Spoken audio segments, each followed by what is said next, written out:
every fucking thing out there. They got furries, they got Japanese butt porn. I mean, they got everything. You don't have to like. We got something for everybody, right? Well, we're live now. We're live. Oops. We just started on butt porn. It's the demonetized. Yeah. You're like, God damn it! I had that Hellbound guy on my show and I got demonetized. I've been lucky so far. I think they don't care about people with less subs because I don't have that many subs. So I think when you get like, I think when you get like over 1,000 subs, then you have to start worrying about stuff like that. Start watching you. Or maybe they'll go back and start flagging some of my older videos from when I had less subs. He mentioned butt at 0.115. Yeah, like about 3 months ago. He mentioned butt in a video. We're gonna give you a strike. Oh man. So what's up, guys? I got Hellbound Heathen here. If you guys haven't checked out his channel, please do. It's a good channel. Oh, thanks. Who do we got here? Amy's here. Chris is here. Tony at war. Amy. And the war kettle. And the war kettle. He's out there. Put this on live chat because it's not showing everybody. I got Jay just got super chat. He just got approved to that. So we're gonna after this we're gonna stream on his channel and have a super chat party. Maybe somebody will give him some money.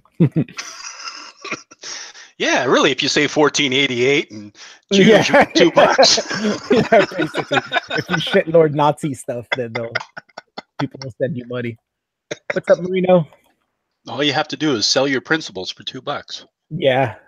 This Andy. I was looking at Andy Worski's Social Blade, and his subs are dropping hard. Like almost every day, he's losing like 300, 400 subs. I'm like, oh my god.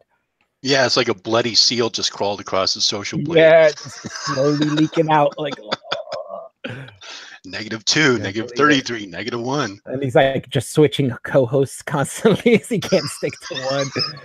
There's always something wrong with one. That Jay Dyer guy, though, man, he's a nut job. I didn't know much about him until I watched your video, and I'm like, oh, this guy like believes all these conservative conspiracy theories. He doesn't. It's not just the conservative conspiracy theories. He just believes the crazy ass shit, like cannibals and people drinking human blood and mind control and I mean, and it's all fucking crazy. And then at the end of the video is the crux of it. The whole reason why he wants to, perpetuate evil and Satan and all this stuff is so that he can prove that God exists. And that's the whole reason why he does all this. And it's just like, why? Yeah, why? I don't know. I have people really want to push this religion thing now. It's getting really, it's weird because it's like starting up again, right? But now they're like saying, a lot of people are saying they're cultural Christians, like they don't actually believe in God, but they follow all the stuff about Christianity. It's like, what? Why? If you don't believe in God, what's the point? Like, you can't come to morality yourself and come to your own ideas of what's good and what's not. Well, man invented morality. I mean, it goes all the way back to the Code of Hammurabi, which is became part of the Bible. I mean, it's just morality was there, and Christianity came next. But they don't like to admit that. They like to say, no, it was written by God. And it's like, no, it wasn't. Yeah, I always find it funny when people use that question of, without God, how do atheists find morality? And it's like, I just feel like, well, you're just kind of saying you're evil then, right? Because like if you didn't have God there to tell you, you would be doing all these evil things then, right? Like, yeah, really, if you didn't have God there, you'd be out slaughtering people and raping. It's like, okay. You asking me that question says more about you than me. Exactly. Let me keep a good tab on you because, Yeah, the second you stop believing in God, you're gonna be out there killing and raping and shit. Well, God don't exist. I'll do what I want. yeah, it's so weird. Like, really? You think like we've been having all these arguments with like vegans and stuff. So like, I realized that vegans don't understand the concept of like the human contract. Because they'll always bring up, but species, because it's like, what makes it different for you like to eat a cow than it does from a human? And it's like, well, humans have a human contract, right? Like we understand it's unspoken, but we understand that we don't eat each other, we don't do things to each other, right? What is the human contract? I've never heard that. It's kind of a way of saying like the unspoken word of like how we'll say like, I won't stab you, you won't stab me, I won't kill you, I won't rape you, you won't rape me.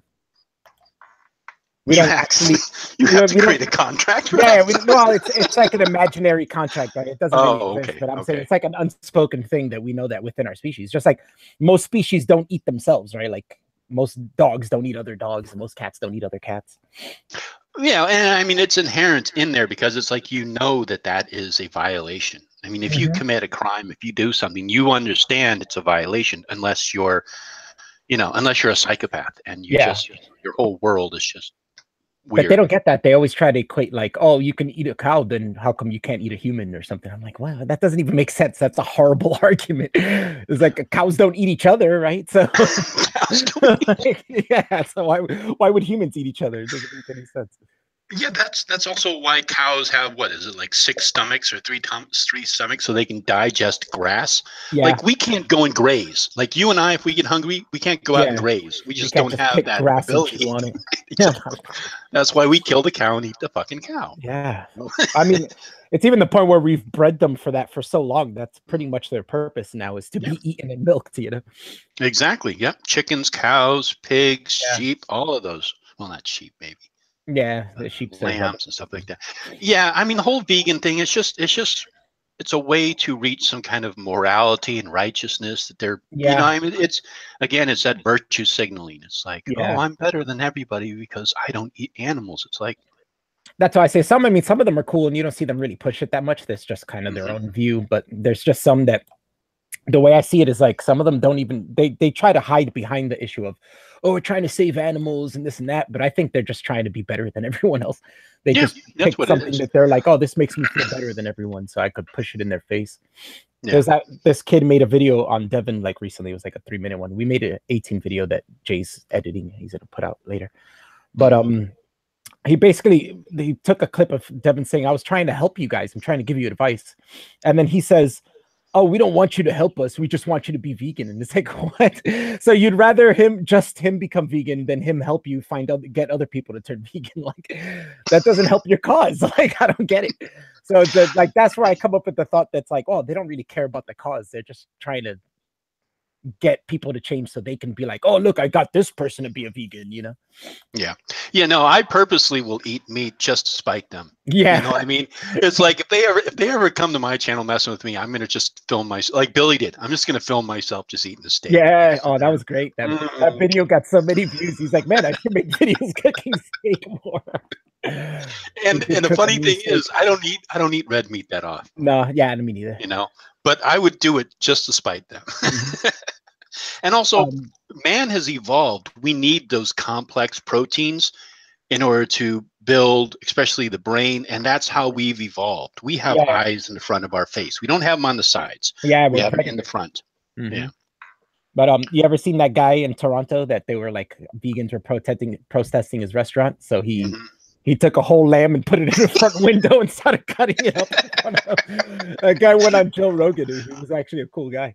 Yeah, he did it just to spite them. It's funny because if they did their research, he gets like the most humane animals. Like he's really big on protecting animals and stuff. So he like found the best like farm that treats the animals the best, the most humane way of slaughtering them and stuff.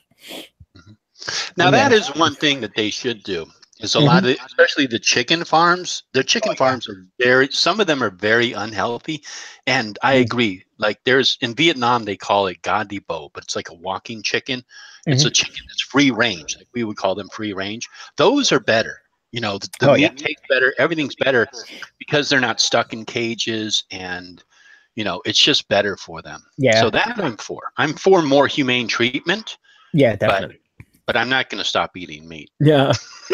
But I don't even eat meat in large quantities like most of Americans eat meat like 3 times a day and stuff like that. I eat meat like maybe once a day. Sometimes I don't even eat it in the same day. I'll skip the day. It's like with Devin, even worse. Like Devin has a vegan girlfriend that cooks for him, so he eats meat like maybe once a week or something, and they're bitching at him like wrong person to bitch at. He's trying to help you. He barely eats any meat, and then you're gonna call him out on some stupid shit that he posted about a dog being abused and exactly. And he's so charismatic and has so much influence that if they would approach that in a way to make him an ally, that would have helped their cause. But instead, what they did was they just attacked him. And so he became a defensive and attacked back. And I mean, that was like the worst thing they could have done. I mean, they could have just, if they just talked to him nicely and said, hey, I'd like to talk to you about veganism sometime. Do you mind? You know, they probably would have said, yeah. I mean, yeah.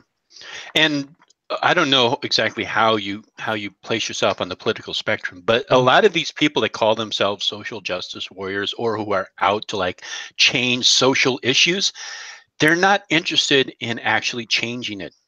They're interested in just promoting and making themselves look better than other people. That's all it is. Sure. You know, they don't want solutions. They want the problem to remain so that they have something to bitch about, but they don't actually want a solution, you know? Yeah. It's weird.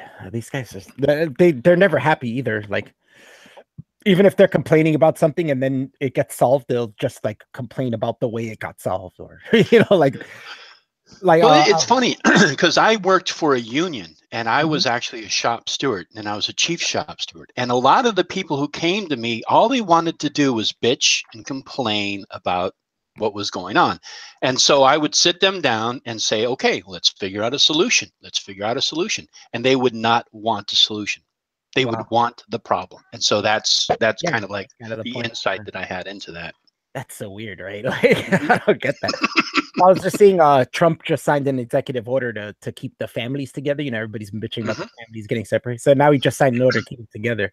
So now I'm just waiting to hear what all these it's already started. I'm waiting to hear like they're gonna bitch about or Source or whatever her name is. They complain about the families getting separated. Now that he's gonna keep them together, they're gonna complain about that. It's like, what the hell? There's no making them happy, man. And I don't like Trump, but I mean, if he does something right, I'll be like, all right, that's cool. You know, he did something right. Oh man, this last election was like, because they had Trump and then they had Hillary, and I'm just like sitting there just going, okay, I guess Hillary. I felt the same way. I don't want Trump, so what are my options? I'm on the left too, but I never liked the Clintons. I didn't even like Bill Clinton. So I was like, oh man, now I got a Clinton and Trump to pick from. Like, oh, this is terrible. Well, the only reason why I would have voted for Hillary, I did vote for Hillary, excuse me, is that she has experience in politics. Trump has no experience. No, not at all. He's a businessman. And then when he got elected, I was like, well, I don't know. He's business oriented. Maybe he might be able to do something with trade and all that. But as for like the North Korea thing, I was like, oh shit. Yeah, that was scary. Oh shit. We are fucked. But it actually turned out pretty good. Yeah, it seems to be going all right. And I was listening to him talk about the trade stuff, but I don't know how true it is. Like he said, it's funny because I was watching, like I work early in the morning. So I was in Singapore, it was like the afternoon or something. So they were having the conference at that time at like 4 a.m. here. And I'm watching him and he's talking about the trade stuff. And he's saying that we're actually losing money on these trades, that they were bad deals that were made in the past and we're losing money on it. So this is why he put the tariffs in, was to break even and then see if these people want to agree to a new trade agreement and see if we can, you know, make something that we can benefit from instead of losing. So I'm like, well, if that's true, then that sounds good, but I don't know how true that is.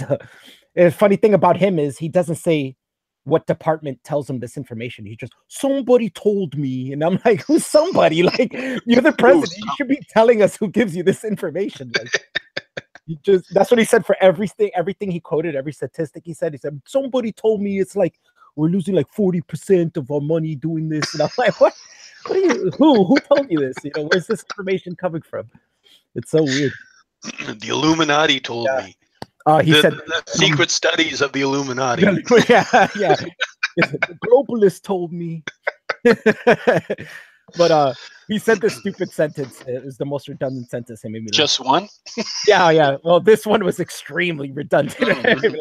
He said, we have a deficit in trade, also known as a trade deficit. I was like, what? Me and my manager are working, listening to this. We look at each other, just start laughing so hard. Like, reporters are like, damn, that's gold, man. Yeah, write it down. What a redundant sentence. Why didn't we think of that? Oh, man, I don't know how we could have such a dumb speaker as a president. That guy's so dumb. I don't get it. Well, I think people voted for him because he talked about immigration, and I think a lot of people were afraid on immigration. So, you know, I mean, I don't know. I mean, it is what it is. I don't, you know, I mean, it'll only last for X amount of time. I don't, anytime any Republican is in office, it's just like, okay, just wait till they're out. Yeah, it seems to go back and forth, right? At least, like, look at that. We had the first Bush, and then we had Clinton, and then we had the second Bush, and then we had Obama, and then now we have Trump. It's just Republican, Democrat, Republican, Democrat. Just keeps going back and forth. Exactly. We end up not going anywhere because then the next party takes over, and then they eliminate everything the last person did, and then it just keeps going back and forth. So we end up not going anywhere. Exactly. Yeah, I remember it all the way going back to like Carter, and then Reagan, and then Bush. And then, Carter was president when I was born.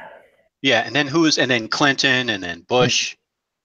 And Bush again. Yeah, right. And then Bush again, and then Obama. Yeah, I mean, I don't know. I mean, the way I view politics is it's all just backroom deals, and they are put into power by other people who supported them, and they are put into office, and they do things to help out the people who helped put them into that position. And that's what they spend most of their time doing. And then the other party, whoever is the opposite, you know, Democrat or Republican, sit there and shoot down each bill. And it just becomes a very clunky system, you know, and nothing ever gets done. Nothing really, really important ever gets done, you know. Yeah. Or it just takes really long time to get anything done. Yeah, exactly. Like the gay marriage thing. How long did that go till that passed? And it's like, it's such a simple choice. Like, does it hurt anybody? No, it doesn't take away anybody's rights. All right, just do it. Yeah, but you know who was behind that one, don't you? The religious lobby. Oh, yeah. The religious lobby was big supporters of it, especially Republicans back in the day. But now the Republican Party, in my opinion, has become gay friendly, quote unquote, gay friendly now, I think. They kind of have to, right? To try to get more votes. I think that's the thing. And I mean, people evolve socially, and, you know, they change their opinions. And that's one of the things that really pisses me off about how everybody on the right is alt-right, Nazis. Yeah. It's like, no.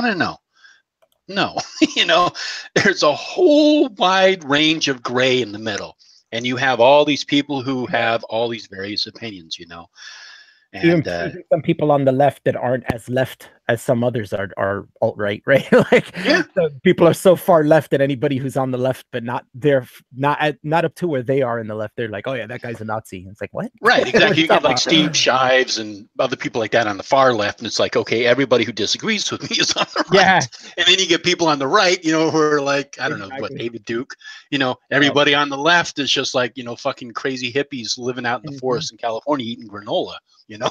But it's crazy how extreme things have gotten, right? It seems like there's a rise in extremities in that, like, far right and far left, and it's like, oh man. Yeah, but I think a lot of that I think is really trumped up, you know. I don't really think that I don't think people are that different. Like, if you sat down and you talked to somebody who's quote unquote alt-right, I bet you would find that you probably agree with the majority of what they say. And then there's a couple of key points where you completely disagree with them. You know. Yeah, I was happy to say. I mean, I'm on the left, but I agree. Like the same with Devin and most of us who like watch or that are like in the middle left, you know, that are against like Muslim, you know, Muslim immigration and stuff like that. And like, we're not, you know, we'd agree with the right on that, you know. Yeah. But then the term for that is the sane people. Yeah, the sane people. It's strange that like the problem with having such extremes is there's never any compromise. Like with the gun issue, like, man, you don't want to get rid of guns. You don't want to the other people, you don't want to keep their guns. These people want to get rid of guns. Why don't we find a compromise in the middle and find a good solution that everybody will be happy with, you know? But you don't need to have an assault rifle. Yeah. You know what I mean? Like, you can't hunt with it. You can't really use it for home protection. You know? Oh my God! Somebody's breaking into my house. Let me load my, you know, M16. Let me get my banana clip here. Yeah, like, you really need. Oh, sorry about that, little Bobby. Those things are so inaccurate. You probably like shoot an outline of the guy you're trying to shoot. Like, there's no accuracy with those guns, man. I don't see the point of that. Well, you have to be in position. You can't like you sit up in bed and shoot it. You know what I mean? You gotta have to stand. You gotta on something, and it's like. So a lot of the gun control thing is like the police are outgunned by a lot of the criminals that they have to pursue, you know, and so I can definitely see them needing assault rifles and all this military equipment, but the average homeowner doesn't need it. Nah, the average camper doesn't need it, And so, yeah, I think in that case, yeah, there's certain things that they can make laws about that we don't need that type of, Yeah, but I think I'm good not with a shotgun or a pistol, and that's about it. I don't think it'd be much more than that for home protection, at least. Yeah, I knew a lady who lived on her own in a rather dangerous part of Oakland, which is here in the Bay Area, and she had a shotgun, and it was for home protection, and she had people breaking in her house, and she got a shotgun, and she bought it for home defense. Yeah, that's all you really need. I mean, a shotgun is definitely perfect. Even with multiple people breaking in, a shotgun is great because it has a spread effect. So a shotgun, all you really need to do is just point it at somebody. Yeah, point and shoot. And chances are they're going to freeze. Yeah. And it's like, okay, get the fuck out, or you're going to get your ass blown off. I had a friend that he had a farm in upstate New York. So we used to go up there, and he was like, we used to take his guns and go shooting in the woods and stuff. And he had a 20 gauge shotgun. And we were just shooting that at a tree, and goddamn, that thing destroyed that tree, like an entire tree. And we're just blasting at it, boom, and just blowing chunks off of it. And I'm like, holy shit, this would do so much damage to a person. Like, yeah, it's amazing when you see its actual effect, and you're like, whoa. You're like, yeah, you don't need much more than this to protect yourself. Yeah, I mean, all you need to do is just point something like that at somebody, and they just freeze. Have you ever had a gun pointed at you? Oh yeah, a couple times. You just freeze. Yeah, it's just like, oh shit, I'm gonna die. Let me stop. So I've heard of a 12 gauge, but not a 20 gauge. A 20 gauge, yeah. That's like an elephant gun. yeah, basically, and it has a crazy spread to it. But we were shooting it at close range, so like all the pellets were sticking into the fucking thing and just taking off chunks of it. Man, it was nuts. And that barrel's like this fat. It's crazy. Oh wow! So the bullets must be, or the what do you call it? That must be huge. No, I think they're the same. It just holds more. Oh, okay. In one shell, it holds more. They're that same kind of size. The shell itself is bigger, but the pellets inside are the same size. Oh, okay. It just holds more pellets in the shell. Oh, okay. Red guy, I had gun point at me. It were a bit of a standoff, though. Yeah, right. It was a bit of a standoff. So he was pointing a gun at them too. Yeah, just standing there. Well, it's amazing. A friend of mine, I wasn't there, I didn't see it, but he had a 22 pointed right here at his skull. Oh wow! And he has a little indentation where the bullet hit, but it didn't penetrate the skull. Yeah. And so he lived, but it didn't have enough to go through his skull. So he has a little indentation there. Oh man, that's scary. Yeah, it is scary. And I've had guns pointed at me by police. Yeah. And I think that's it. And that was just once. That was once when that happened. I had a guy try to rob me once, and he put a gun to my head, but I didn't have any money. I was like, dude, I froze it. I was like, dude, you're robbing the wrong guy. I'm broke as fuck. You're like, here, whatever you want. Yeah, he went in my pockets, and all I had was my keys. So he was like, he threw my keys on the ground and left. You're like, I got a coupon. Yeah, and I get a free, buy one ice cream, get one free. A picture of my girlfriend. Yeah. And then the cops one time, I was walking home at 2 a.m. I was in a band, and we were practicing, and then I was walking home after practice, and I saw them from the next street over, and they like stopped when I was crossing the street and looked at me, and then I heard them peel out, and I was like, all right, they probably went to like an emergency. But then they came in the wrong way, like on a one-way street, and they came the wrong way and pulled into a driveway right in front of me, like almost hit me with the car. I'm like, what the fuck? And they jumped out, pulled their guns out at me, and I was like, well, what did I do? Like, I didn't do anything. And then they said I fit the description of some guy wearing a hoodie and a hat, and I was like, oh yeah, everybody wears hoodies and hats here. Like, yeah. Suspect is wearing a hoodie and a hat. Oh shit. But like I kind of froze, but I stayed cool. That I had my hands in my pockets first. So I take your hands out your pocket. I was like, all right. Yeah. And then they asking me what I was doing. I was like, yeah, I'm in a band. They knew that there was a studio up the block. So I was like, I'm in a band. I just came from the studio. And they looked in my bag. I had like guitar pedals in there and stuff. And they were like, all right. And they just let me go. Yeah, it's amazing how if you cooperate with the police, how everything works out. People don't seem to understand that, I think. Like, do what they say. I never understood that, because it's like, even if you think they're in the wrong, just let them arrest you, and then you deal with the judge. Exactly. Explain it to the judge. It's not that big of a deal, but you know, people just get so offended by it. They're like, "No, you're not taking me in," and start fighting. It's like, no, I mean, back in my day, if you would have done that with the police, you would have gotten your ass beat. I mean, they're not going to play around. There were no cameras back there. People weren't walking around with cameras on their phones. It's like they would beat the shit out of you. And, yeah, definitely. You know? Yeah, I've got. And they would go back, and if you complained about it, it'd be like, "Well, what did you do?" "Oh, well, I called the guy a fuckhead." Or what? "Oh, okay, well, you deserved it." Yeah. Well, there was no sympathy. Yeah.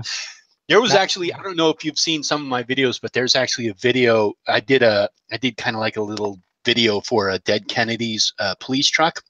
Oh, I love Dead Kennedys too. Yeah, and I used footage of a protest that I was a part of in 1984. Oh, shit. And the police would be on horseback, and they would trample over people.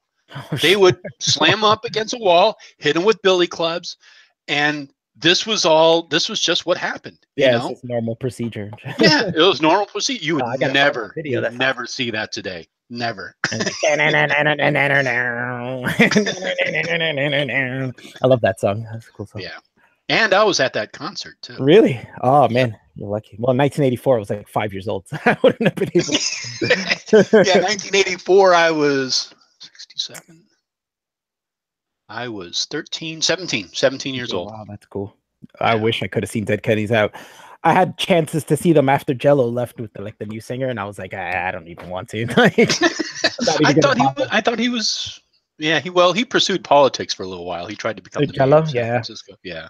Yeah, and he was in other bands here and there, but he never actually went full time into a band. He did a lot of his spoken word stuff though. Some of that was kind of cool.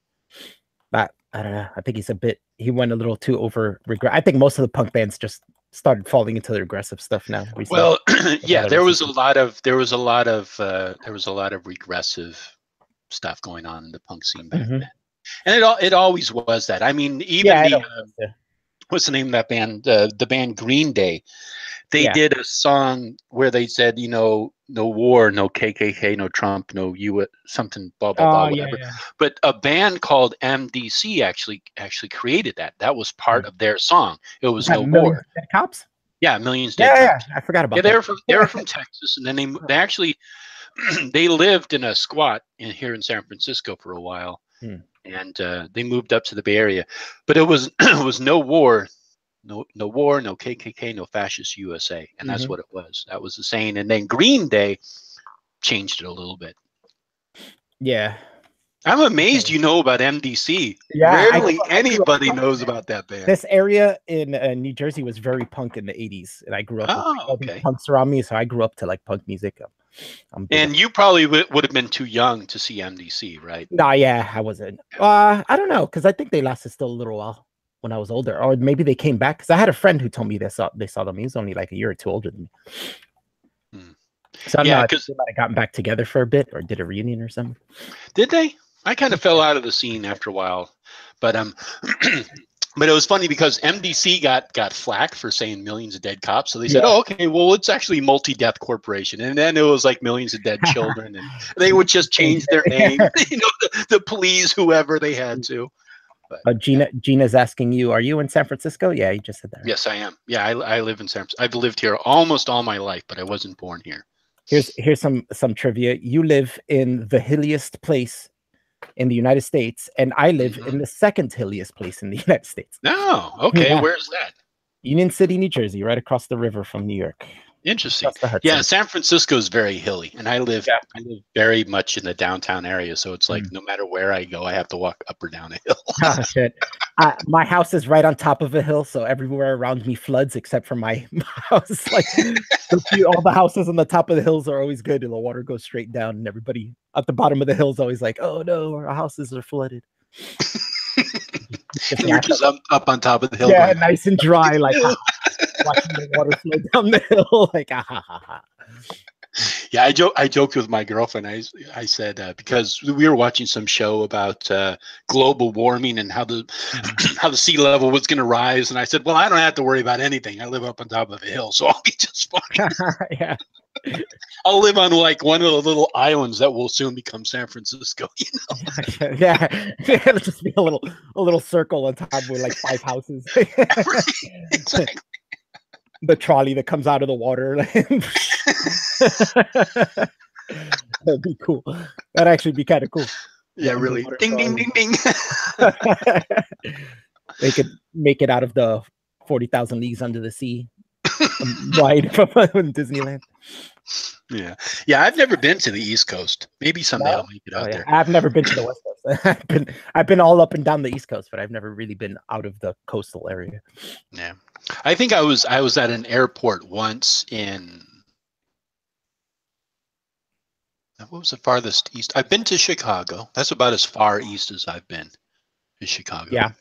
And that's more like kind of Midwest. Yeah. It's a little Midwest, yeah. Who lives in Chicago? Oh, what's his name? Chris Holowicki.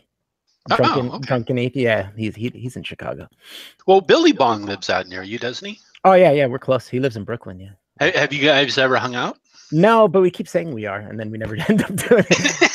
I mean, we're both really busy, right. But I'm sure one of these days he invited me to a concert one day, but it got canceled or something. It was one of Philip Anselmo's bands. He was like, "Oh, you want to go?" I was like, "Yeah." And then it got canceled like the week before or something.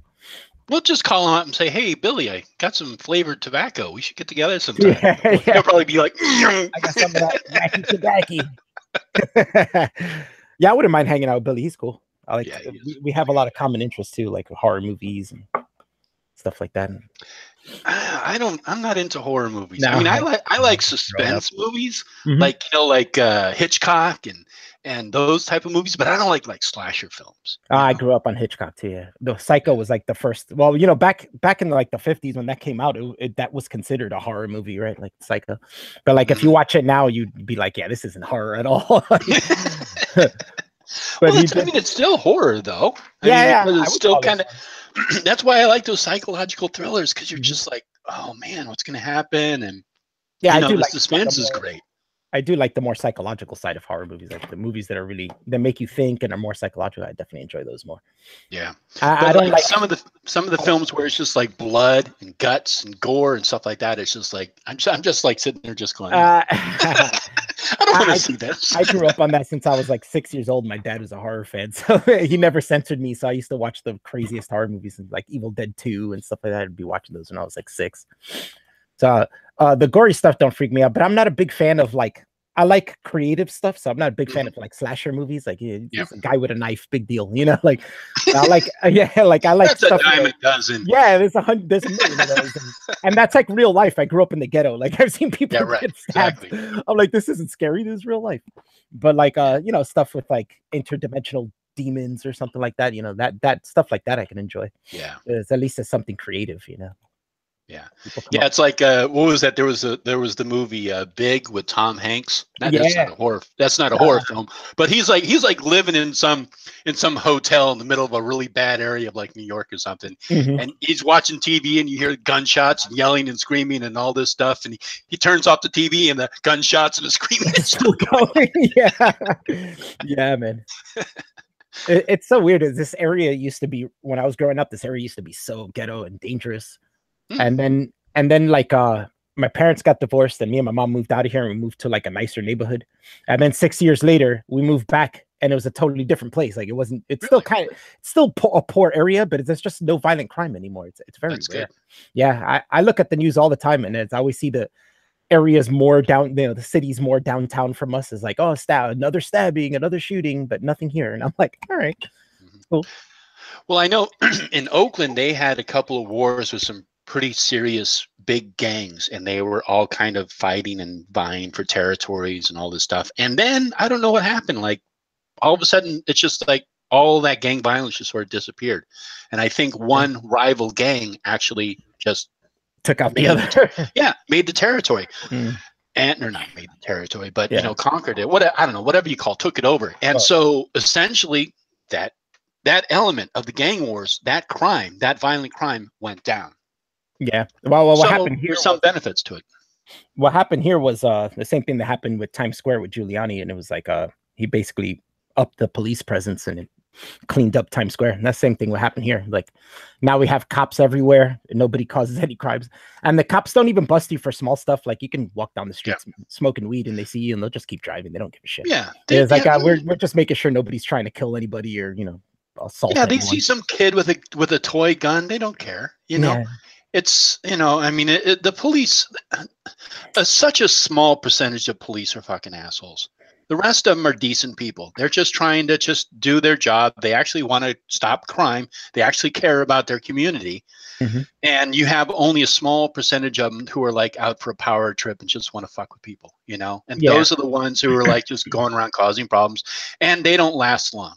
They fuck up, something happens, and they get kicked out of the force. Which like all the cops here are like people I went to high school with. They're all like my age, right? So the funny thing is all the douchebag ones that were like the jocks in school and became cops just to push people around and be assholes, they ended up getting fat, and they're barely on the street anymore. They get desk jobs because they're all fat and out of shape now. They walk the beat and get winded. Yeah. When they first started, they're all big and they're fucking. Oh, what's your problem? And now they're just fat and they're like, They stay on desk jobs, and all the younger guys are the ones on the street now. Yeah. Well, you get to know police. Like mm-hmm. I remember back in the day, you get to know the police, like who's who, and mm-hmm. they also get to know. I mean, I was technically in a gang, but not really, and so you got to know the police, and the police got to know you, and mm-hmm. So you knew who was cool and who was a dick, and you just kind of. Yeah, I went to school with all the cops here, so I never get in trouble for anything. It was like maybe my 22nd birthday party or something. We were all getting really drunk in my house, and I was a smoker then, so we'd go outside, smoke cigarettes, come back in. But it was like getting late, and I guess somebody complained, or they thought since we were going in and out that we were selling drugs or something. So they called the cops on us, and the cops come. And I know every single one of them. They're like, "Oh, hey, what's up, man?" They're like, "Yeah, we're getting all these complaints." They're like, "What's going on here?" I was like, "Oh, it's my birthday. We're drinking." And so they tell me, "Hey, happy birthday!" They're all giving me hugs and shit. Yeah. I was like, "Oh man!" And they're like, "Just try to keep it down when you go outside, so they don't complain." And I was like, "All right." Yeah. I think after 10 p.m. in most cities is when you have to like reduce the noise, and it has to be below a certain decibel level. Mm-hmm. But other than that, you can do whatever you want in your home. Well, and the police can't do anything unless you're somehow it's really interfering with other people. I live in the most densely populated city in the United States, but it's because it's so small. It's a square and a half mile, but there's 62,000 people in it, so it's like so densely packed. But it's like since it's so small, even though there's so many people, you kind of know so many people. Right. Mm-hmm. There's no way you don't know them. There's just people everywhere. But, and now, have you lived there your whole life? Yeah, basically. I moved out. But even when I moved out of here, it was like 2 towns over. That was nicer. It's like the more uptown you go, the nicer it gets. The more downtown you go, the worse it gets. And this city's like right in the middle. It's right by the Lincoln Tunnel to like cross over the Hudson into Times Square. Oh, okay. Yeah, because I was born. I wasn't born in California, but I was born in Chicago and then moved to LA, lived in LA for a while, then up to San Francisco. So I've kind of been all over the place, but I mean, I lived in the Bay Area since I was 13. So it's pretty much, I consider it to be my home, even though I wasn't born here. Yeah, I haven't. I mean, Devin was born in New York City and he grew up in LA. So I think but he'd probably more consider himself from LA than New York, right? He moved there when he was a baby, I think.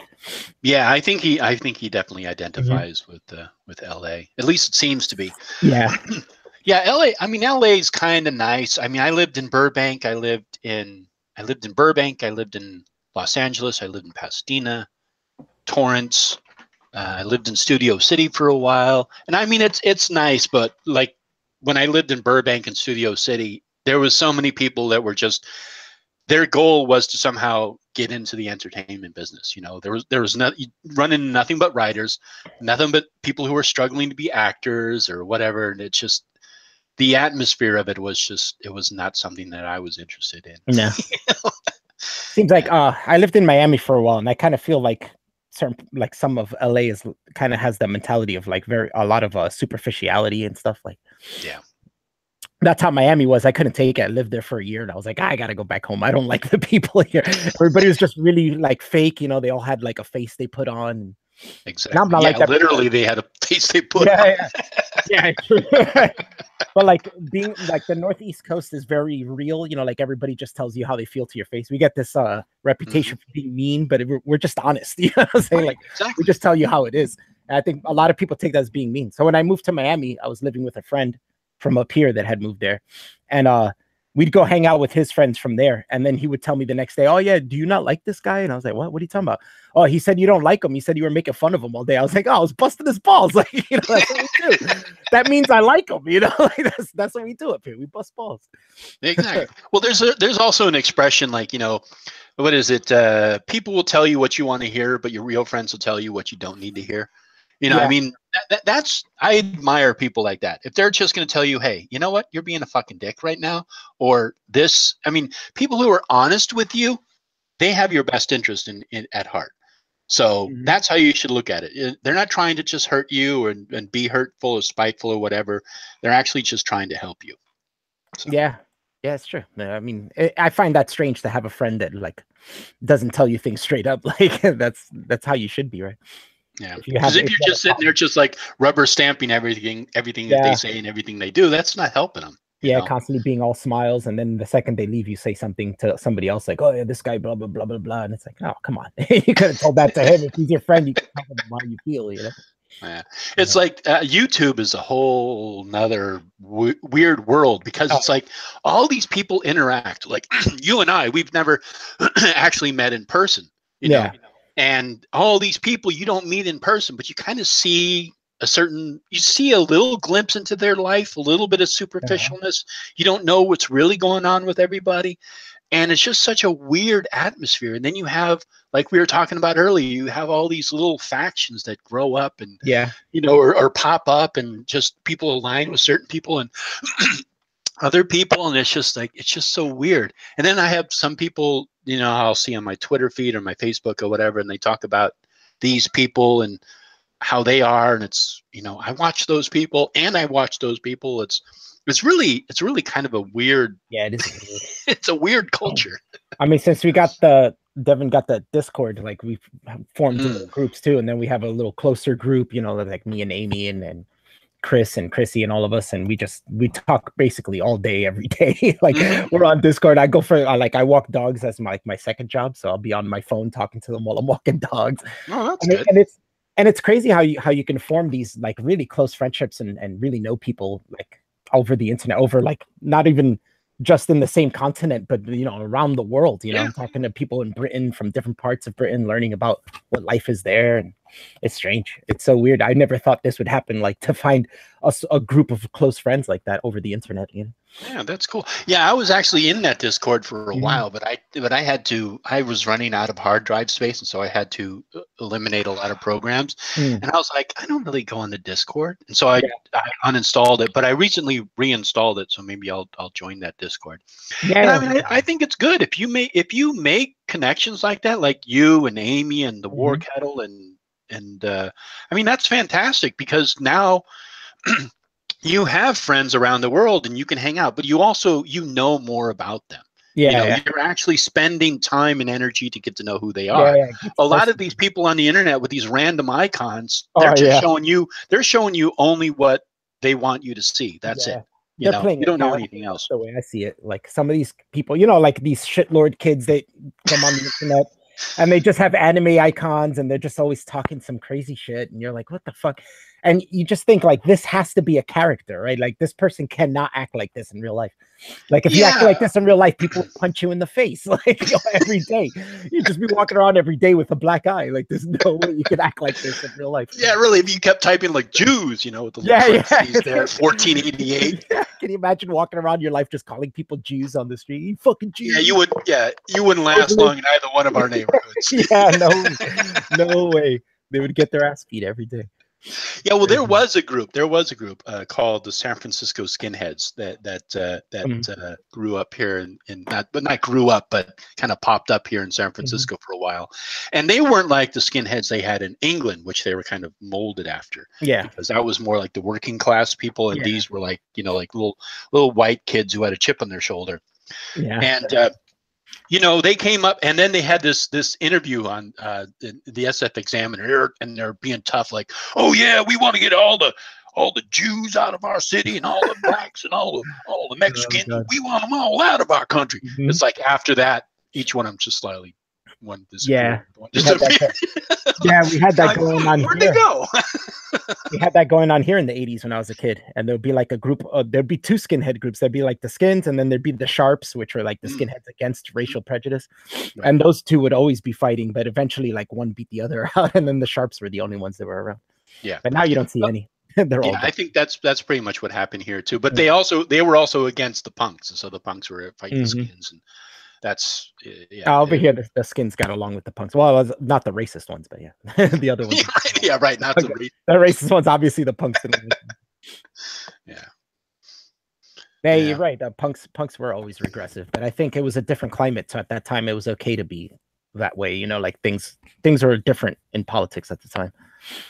Well, there's nothing wrong with having progressive an interest in trying to change social issues. You know what I mean? Like social issues about gay marriage. That's an important issue. That's something you should fight for. Equal rights, which has been attained for women and for minorities, is a good social cause. You know, abortion. That's a good social cause. You know, I'm pro-choice, you know. Those social issues are important, but what it is you have all these groups that were busy with these campaigns that are now big organizations like women's groups, Planned Parenthood. Well, maybe not Planned Parenthood, but you have these organizations that started out as these smaller organizations in the 60s, and they're now a big business. And they got nothing to fight for anymore. Right. Exactly. So it's like, okay, well, what about manspreading? That's a problem, right? Yeah. Okay. All right. Let's fight manspreading. You know? Oh God, that was basically a ridiculous period. They just kind of have to generate stuff. Like, okay, well, what's the problem now? You know. And now I go on like the New York City subways, and I'll see, please don't manspread, and they'll have one of those little stick figure guys, like, you know, sitting in a way with the little X on it. I'm like, oh God, they actually caused this. Like, I can't believe people fell for this and they had to put a sign up for it. I was on the bus the other day, and I was coming back from work, and there's people standing on the bus, and there's people sitting on the bus, and there's this lady, very attractive, probably a model. I mean, she's has chiseled features, all the stuff, and her purse is on a seat. And obviously, if somebody wanted to sit down, they could have said, "Hey, miss, would you mind moving your purse?" But she just left it there. And I'm like just sitting there, just looking at her, looking at these people standing up. And it's like, if that was me, I could not have done that. I would have had to move my bag or whatever it was that was on the chair just to make it available for other people. And it's like, there's assholes no matter who, you know, and sometimes they're just unaware. You know, it's like they live in this little world. They don't understand that there's other humans around them, you know, and you just ask them nicely, "Hey, would you mind moving, or would you, you know, would you close your legs or whatever?" And it's not a big deal. You don't have to make a whole fucking campaign about manspreading. I think these people think about it so much that they get kind of a confirmation bias, so they kind of completely ignore, like, when women do stuff like that and put a bag there. They don't see that. They're like blind to it. But when a man does it, you know, that's instantly like, oh my God, I can't believe this asshole's doing this and blah, blah, blah, you know. Yeah. But now I'm concerned about the kids growing up today, especially white kids. They're growing up like, oh my God, like, if I just, you know, I mean, they must grow up with this complex of like, especially if they're a male, it's like, how do they grow up perceiving themselves? You know, do they grow up perceiving themselves like they're just evil, horrible people because they hear all this information on the internet about, you know, being a white male growing up? And it's just like, I don't know how they view themselves. Their whole self-image just must be so negative. Yeah, that happens, man. It's like, it kind of works like, you know, you have like white kids growing up with a negative self-image, but then you still have black kids growing up with a negative self-image because they're being infantilized and told that they're being oppressed and stuff like that, you know? So now they're growing up thinking lesser of themselves. So now we're just going to have a nation full of people who think that they're less than everybody else. Yeah. And also you grow up identifying as a particular group rather than like like if you grew up in your neighborhood, people probably identify themselves with that neighborhood, you know. Like, I grew up here, my family was here, I'm part of this neighborhood, I'm part of this culture, and you you probably identify with that more than you would identify with, oh, the color of my skin. Yeah. I never knew about that. Like when we were kids growing up, I mean, I'm Hispanic, and this is mostly a Hispanic area, but I never thought of it. I thought you were Aztec. No. Damn, Devin. But yeah, like I never thought about that growing up. It was never an issue. I had white friends, black friends, Indian friends, you know, like I never even thought of the issue of like, oh, race. Who gives a shit? Okay. But now it's like so prevalent. It's weird. Yeah, well, I mean, I grew up with a lot of people who are like, you know, they have like a black parent and a white parent, or an Asian parent and a white parent, or Asian parent. So there's a lot of people I grew up with which were mixed, you know. And so it was really hard to like put them in a box and say, oh, well, they're black, or oh, they're white, or whatever. So it's just kind of like, and I don't care. I mean, if you are whatever you are, I don't care. As long as you're a decent person and I can get along with you, I don't care. You know what I mean? It's like, I know there's fucking assholes out there because I've dealt with them, you know, but there's also a lot of decent people out there, and decent people come from all walks of life. And I don't hang out with the assholes. I hang out with the people I like. You know? Yeah, exactly. Yeah. You always have to be choosy about who you hang out with, right? Like, yeah, exactly. So we've come to the time where I usually invite people in. Are you cool with that? Maybe like Amy and so yeah, Amy. Well, no, anybody except Amy. I don't want to talk. Yeah, no, I don't. I'm cool with all races, but I don't like the Indians. So you can't. No Hindus. No, it's not. No. Don't, Amy. Don't be offensive. It's not because you're Indian. It's because you're a woman. I'm a leader of the incels.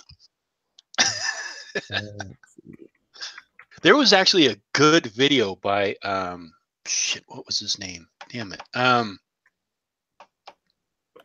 But he did a video on incels, and it was really, really good. Was it Morley Gray?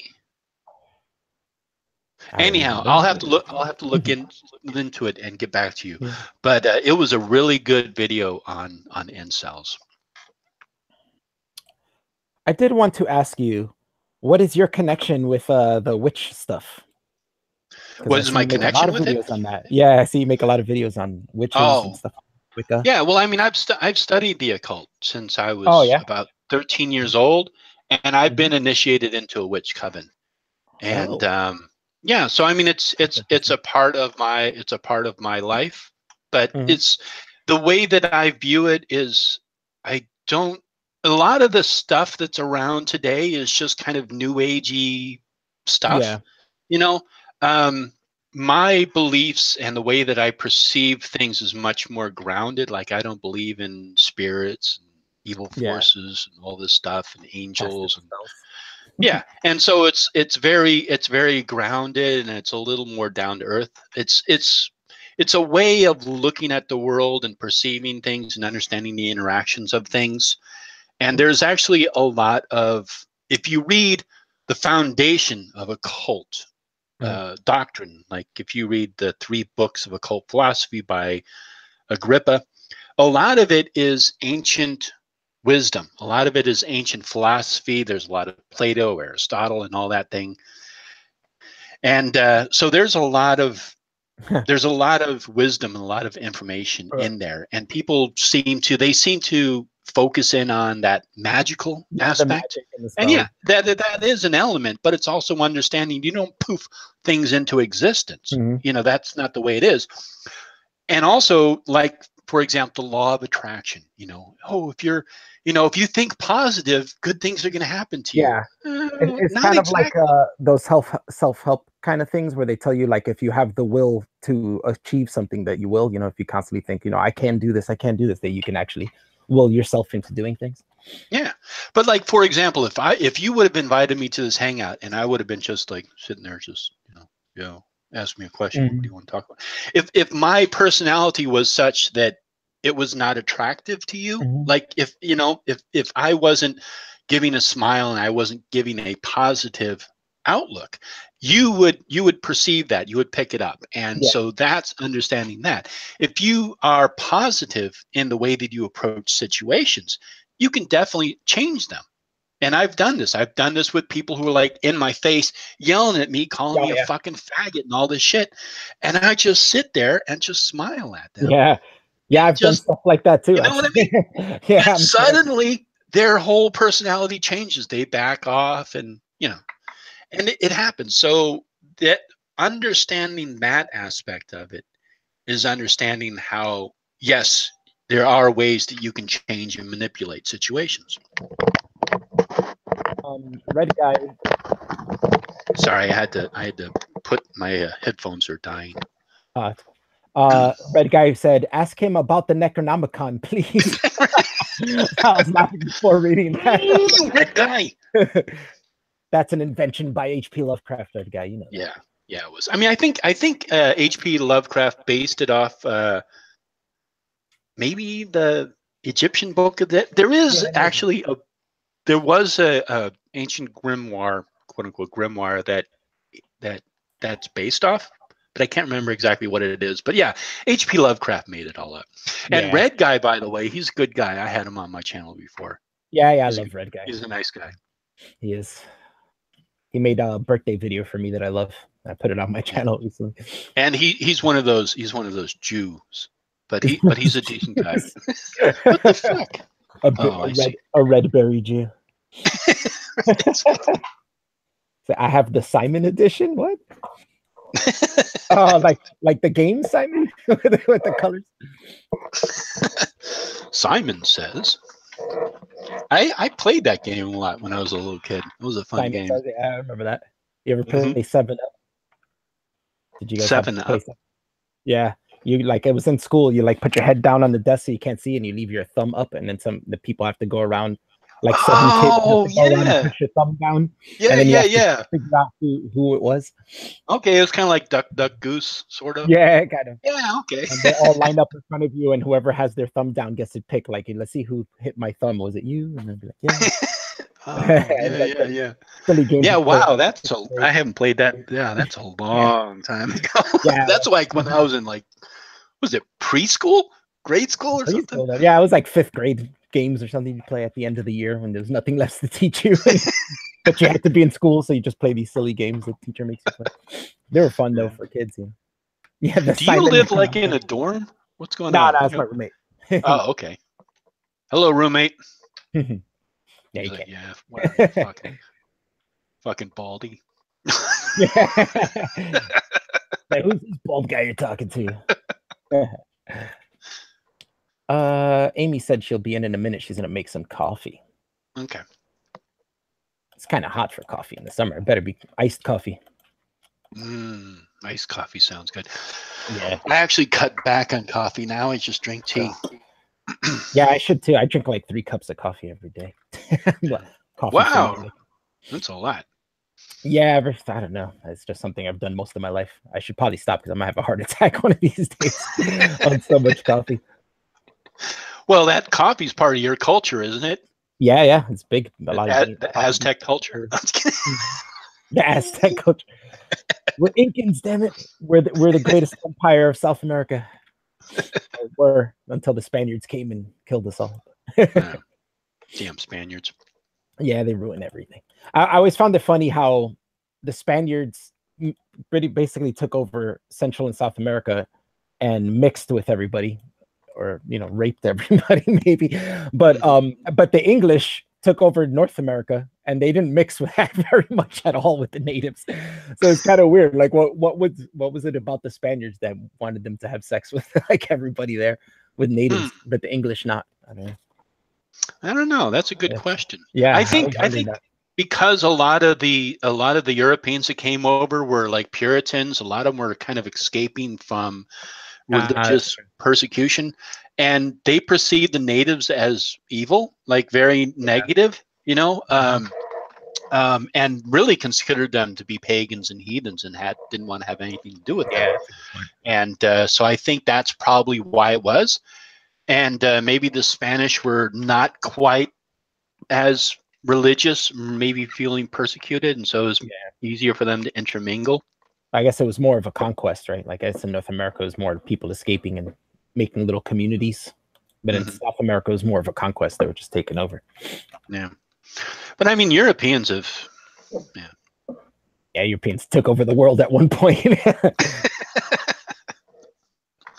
Well, it's funny. It's like I don't know how to say this without offending people, but I mean, I don't care if you offend me. Europeans won. I mean, come on. I mean, we took over. We made culture. We, I say they made life better for in South America. Yeah, they were living in dirt and sacrificing people and stuff.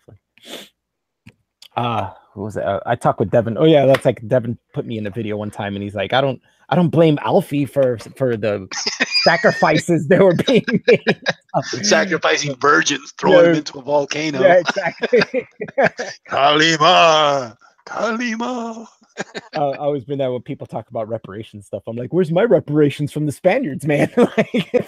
Where's my reparations from the Romans? From like 600 years ago. I need some reparations. Like, how far back does this go? Exactly. It's generating hate. I mean, it's one of the things you have to do to get people motivated. Anger is a very powerful emotion.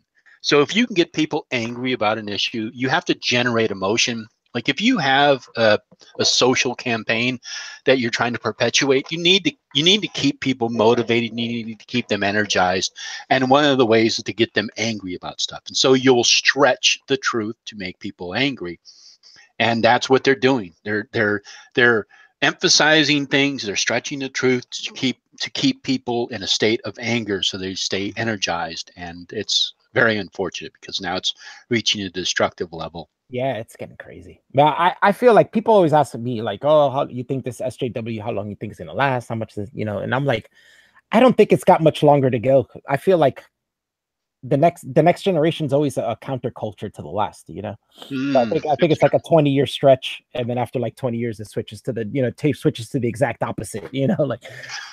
I think it's we're reaching that tipping point because it's getting to the point of absurdity. It's getting to the point where it's just so ridiculous that people are beginning to understand that it's reaching a level of absurdity and ridiculousness. Yeah. And I think that when it reaches that level, that's when it's going to start coming back down.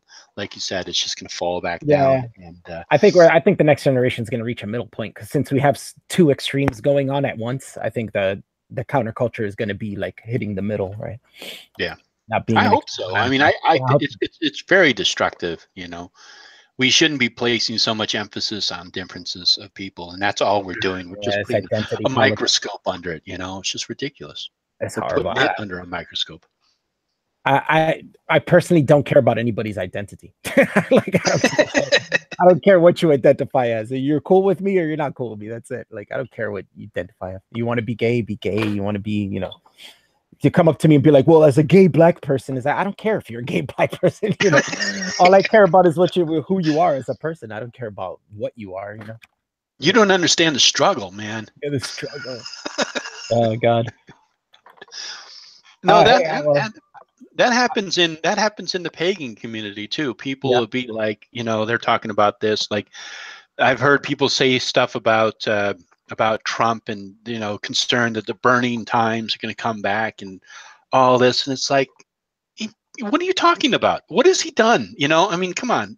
He's not even all that religious. He's probably only religious just so he can get votes. I bet you if you sat down and talked to him, he probably doesn't believe in, he's probably not really Christian or Catholic or whatever. And it's just that victim complex, that wanting to perpetuate a victim complex. It's like, you're doing that for brownie points. What do you really have to be concerned about? Is really somebody trying to persecute you? Can you not practice whatever it is you believe? It's like, no, you can, you just can't push it on other people. It's like the whole prayer in school thing. It's like, no, you can pray in school if you really, really want to. They just can't make you do it. Yeah, they're just not going to have a prayer hour for you, you're going to have to find your own time to do it. Exactly. But I have this conversation with Amy where I feel like people who push a certain agenda so much create the opposite. You know what I'm saying? Like if you notice, this alt-right thing started coming up after this huge SJW far left push, so the far left pushes, and then what did that create? A far right that pushes back, right? So it's like I don't understand how they don't see this, how they don't understand, they don't grasp the concept that if you push so hard in one direction, there's going to be pushback. You know. Yeah. Well, they essentially are creating their enemies. That's what. Yeah, that's what it is. Well, which is, I guess, is what they wanted, right? Because that's what they tend to do. They create enemies out of thin air, and then those enemies actually end up existing. Yeah, and so they're actually, I think, like you see a lot of those kids who are like edgelords and you know want to be special, you know, kind of pushing the envelope and trying to sort of get away with certain things, and so they essentially created that group, and I bet you a lot of these kids they don't really hate people. They're just doing it just to be spiteful, you know? Yeah. Because they're just trying to trigger people and troll people. Yeah, exactly. Yeah, that's a big culture of the internet is to troll people. It's like in my comment sections, I'll get into it with people every so often, and then it's just like some of them are just so trolly. It's just like no, delete. You know? There was actually I was actually in this conversation with a guy on one of Devin's videos, going back and forth. It was about the strike that he had recently got, and this guy. A year and a half ago or 2 years ago, Devin like kicked people, you know, he'll do his ban videos and would ban people. And he had this hangout where he banned people this is right before the Trump election. And he was banning people who are like messing with them, saying Trump stuff and just to piss Devin off. And so he kicked people out. And this guy was still upset about it from 2 years ago. God. I was like, that's what it comes down to? There are whole groups of people that come together for their hatred of Devin because he blocked them. They used to be fans. He kicked them out of their stream or something, and now they get together and they have live streams and stuff, and it's like, what the hell? And they just hate Devin. They think he's like the worst person. It's like, oh, dude. I mean, I don't even remember what I did 2 years ago, like what hangout I was in. Let it go, like, let alone hang on to something for fucking 2 years. You know, it's like, let it go, man. Who cares? Move on. Right? Oh, some YouTuber blocked you. Oh no.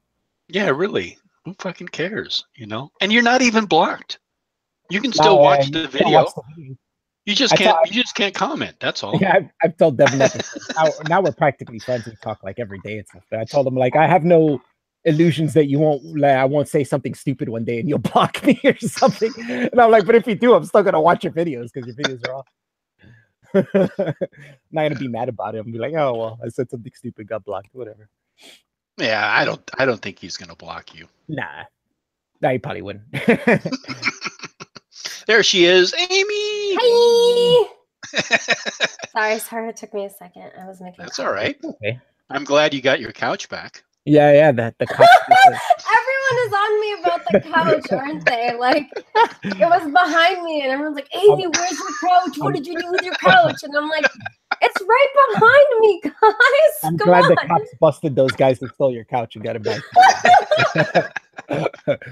What's that huge R2D2 thing next to your face? Is that, my mic? That your microphone? Damn, that thing's enormous. Like, such a big mic for such a small girl. I got one too. Hanging there. Oh yeah, you have the same one. Oh shit. That's like one of the best mics out there. Oh. Yeah, for the price. I mean, it was kind of pricey, but I didn't realize until I went to this music store a few days ago. I think last week they have nicer ones that are like $600-700, and I was like, okay, well, I don't need anything like that, but they're very pretty. They look nice. Yeah, but that's for music, like exactly, for like professionals and shit. I mean, these mics, what is the brand? It's the Blue, is it the Yeti? Blue, yeah, Blue. Okay, I mean, you can do ASMR with these. I mean, they're like really good mics. But some of the ones you see that people have, they're like the $700 to $600 ones.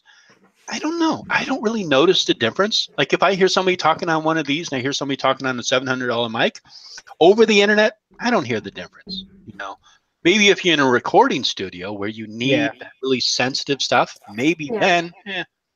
But for over the internet, you don't need that. Yeah, for this, it's like, you know, it's pretty good actually. I would say that it's It does the job. It's very clear as long as you set it up right. It's fine, right? Like I know Dan has a really expensive mic, but he records music and shit, right? So. I laugh because you guys got all the expensive microphones, and I got a $15 gaming headset that works just fine. Yeah, it's actually great. It's great. I spent $15 on this. Yeah, and to be honest, like hearing Amy and hearing you, to me, it sounds the same. You know? Oh, well, that sucks. I remember when I posted on Discord, and everybody's like, "Oh, what kind of mic do you have?" Thinking it was expensive. It's like, it's just like I don't know what Logitech, whatever came with my computer. Yeah, some like bootleg $15 one I bought it at Amazon. It's not even a professional. It works well. But this one, the blue, is really sensitive. I bought this one years ago, and I think I paid about $120 for it. And I set it up at home, and I could hear this like noise, the static noise. And so what it was picking up the vibrations. So I had to put a cloth under it to absorb the vibrations, and then that went away. But so that's the one thing. If you do get this mic, it's very sensitive, and you need like Amy and myself. We have it on an arm. You need that because I have otherwise a shock mount that's on its way. Actually. Oh, you don't have it on a shock mount? No, I don't right now. But I ordered one, so it should be here pretty soon. Oh yeah, when you didn't have that arm and she would type and all you hear is you'd all be like, "Oh my god!" And the little camera moves too. Like someone's getting shot. Like, is there a shoot up happening outside like your house? It's clicking. AK-47 going off. She's probably like really quietly typing too, and all you hear is this clank. Yeah, that microphone's sensitive, and she had it right on the desk right next to it. So with the arm, it's a little better, but it still picks it up. Like it's still here. Yeah, here. Yeah, exactly. It's not. Yeah, it's definitely not as loud as it was before. Chris just sent me a video, and the title is "Why the Blue Yeti Sucks." Fuck off! What a jerk! What a jerk! He's so bullying me and Chrissy. I don't know what his fucking problem is. Stop it, Chris. So rude. You guys were talking about like identity earlier, and like how I'll be right back. I have to go use the bathroom. Okay. Right. I'm all up on Alfie's principle. If you're cool, we're cool. If not, you're not. I don't really give a shit if you're gay or whatever else you want to say you are. Like, exactly. How does you saying, like, imagine if it would just be obnoxious if I was like, well, you know, my opinion is more valid because I'm a woman of color. Like, who cares? It doesn't make your opinion more important. No, like, what merit does that give your ideas? It doesn't give you any. So it's just... it doesn't. It's just brownie points. That's all it is. It's just like victim points and the oppression Olympic shit. Like, oh yeah, well I'm more oppressed than you, so my opinion matters because of that. And it's like, how are you oppressed? They don't even answer those questions, right? So like, that's because they aren't being oppressed. No, they have no answer. It's kind of stupid to even cry oppression, especially in the Western world, right? Like there are actually people in the world who are oppressed right now, and like these like it drives me the most insane with feminists, I think, and it's because I just belong to the group women, right? So that category is just being fucking totally destroyed by these screaming harpies who just want to, I'm a woman, hear me roar and listen to me because nobody listens to women and we should be listened to and blah blah blah. And it's like, that's not going to do it. I don't care if you're a woman. What's your idea here? What are you trying to say to me? Well, European culture has always placed women on a pedestal. They've always made them more important. Like the old expression, women and children first. In the Titanic, when the Titanic was going down, most of the men stayed on the Titanic. Most of the women and children escaped. I mean, we've always placed women on a pedestal. We still do. Yeah, what oppression. Yeah, exactly. You didn't have the right to vote once. We changed that. You know, I mean, all of these things, it's just bullshit. You know, even the whole wage gap thing, which has been debunked, is all bullshit. You know, you don't, if you apply for a job, and it's the exact same job in the exact same company, you're going to get paid the exact same amount as the man. That's just, you know, so it's just bullshit. And I actually knew a girl who, when they were trying to get a raise from the city and county of San Francisco, she used that argument. the wage gap. Yeah. She used that argument, and this was years ago. And she knew that it was based on it was based on the earnings and not the, what was it? It was based on the average earnings and not the actual earnings. So, yeah. I don't know. Why is it everybody else's fault to deal with you guys bitching and whining because you can't just understand averages? Right? And there are reasons those averages exist. I mean, I don't mean to harp on the wage gap thing, but it's like men take more dangerous jobs. Men take jobs that require, like, more men take jobs that require a skill level that, like, and fields that women are not interested in, right? Like, there's this weird push of, oh, we need to get more women in the STEM field. And it's like, don't you think that if more women wanted to be in the STEM field, they could go do that? They don't want to do that because that's not what their natural inclination is. They're going to gravitate towards jobs that they like to do, like everybody fucking does. And, oh, well, it's because this, and we need to get more women in STEM fields and leadership positions. But it's like, okay, but doesn't that work against the idea of like a woman should have a choice of what she wants to do? And if she doesn't want to do that, now you're kind of trying to force the idea that it should happen.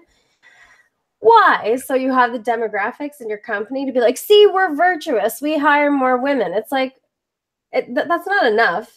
You can't just hire someone just because they're a woman. Are they qualified to do the job? And if there's more men that are qualified, then guess what? They're going to get hired. And sorry, that's just how it should be.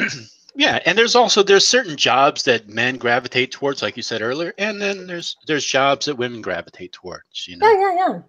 And there's jobs they're more suited for men take it. Yeah, exactly. Like garbage men, you don't see garbage women. Well, actually, I see a lot of garbage women, but that's a whole other thing. That's a different kind of woman. It's a whole other type of garbage woman. So it's like a job nobody wants, but the men take them. You know. They'll do it. We're always hearing about toxic masculinity. What about toxic femininity? What about the way that women behave towards each other and behave towards other men? Yeah. Like, exactly. Oh, women are just innocent little creatures. They can't do anything wrong. And anything bad that happens to them because of men and the patriarchy.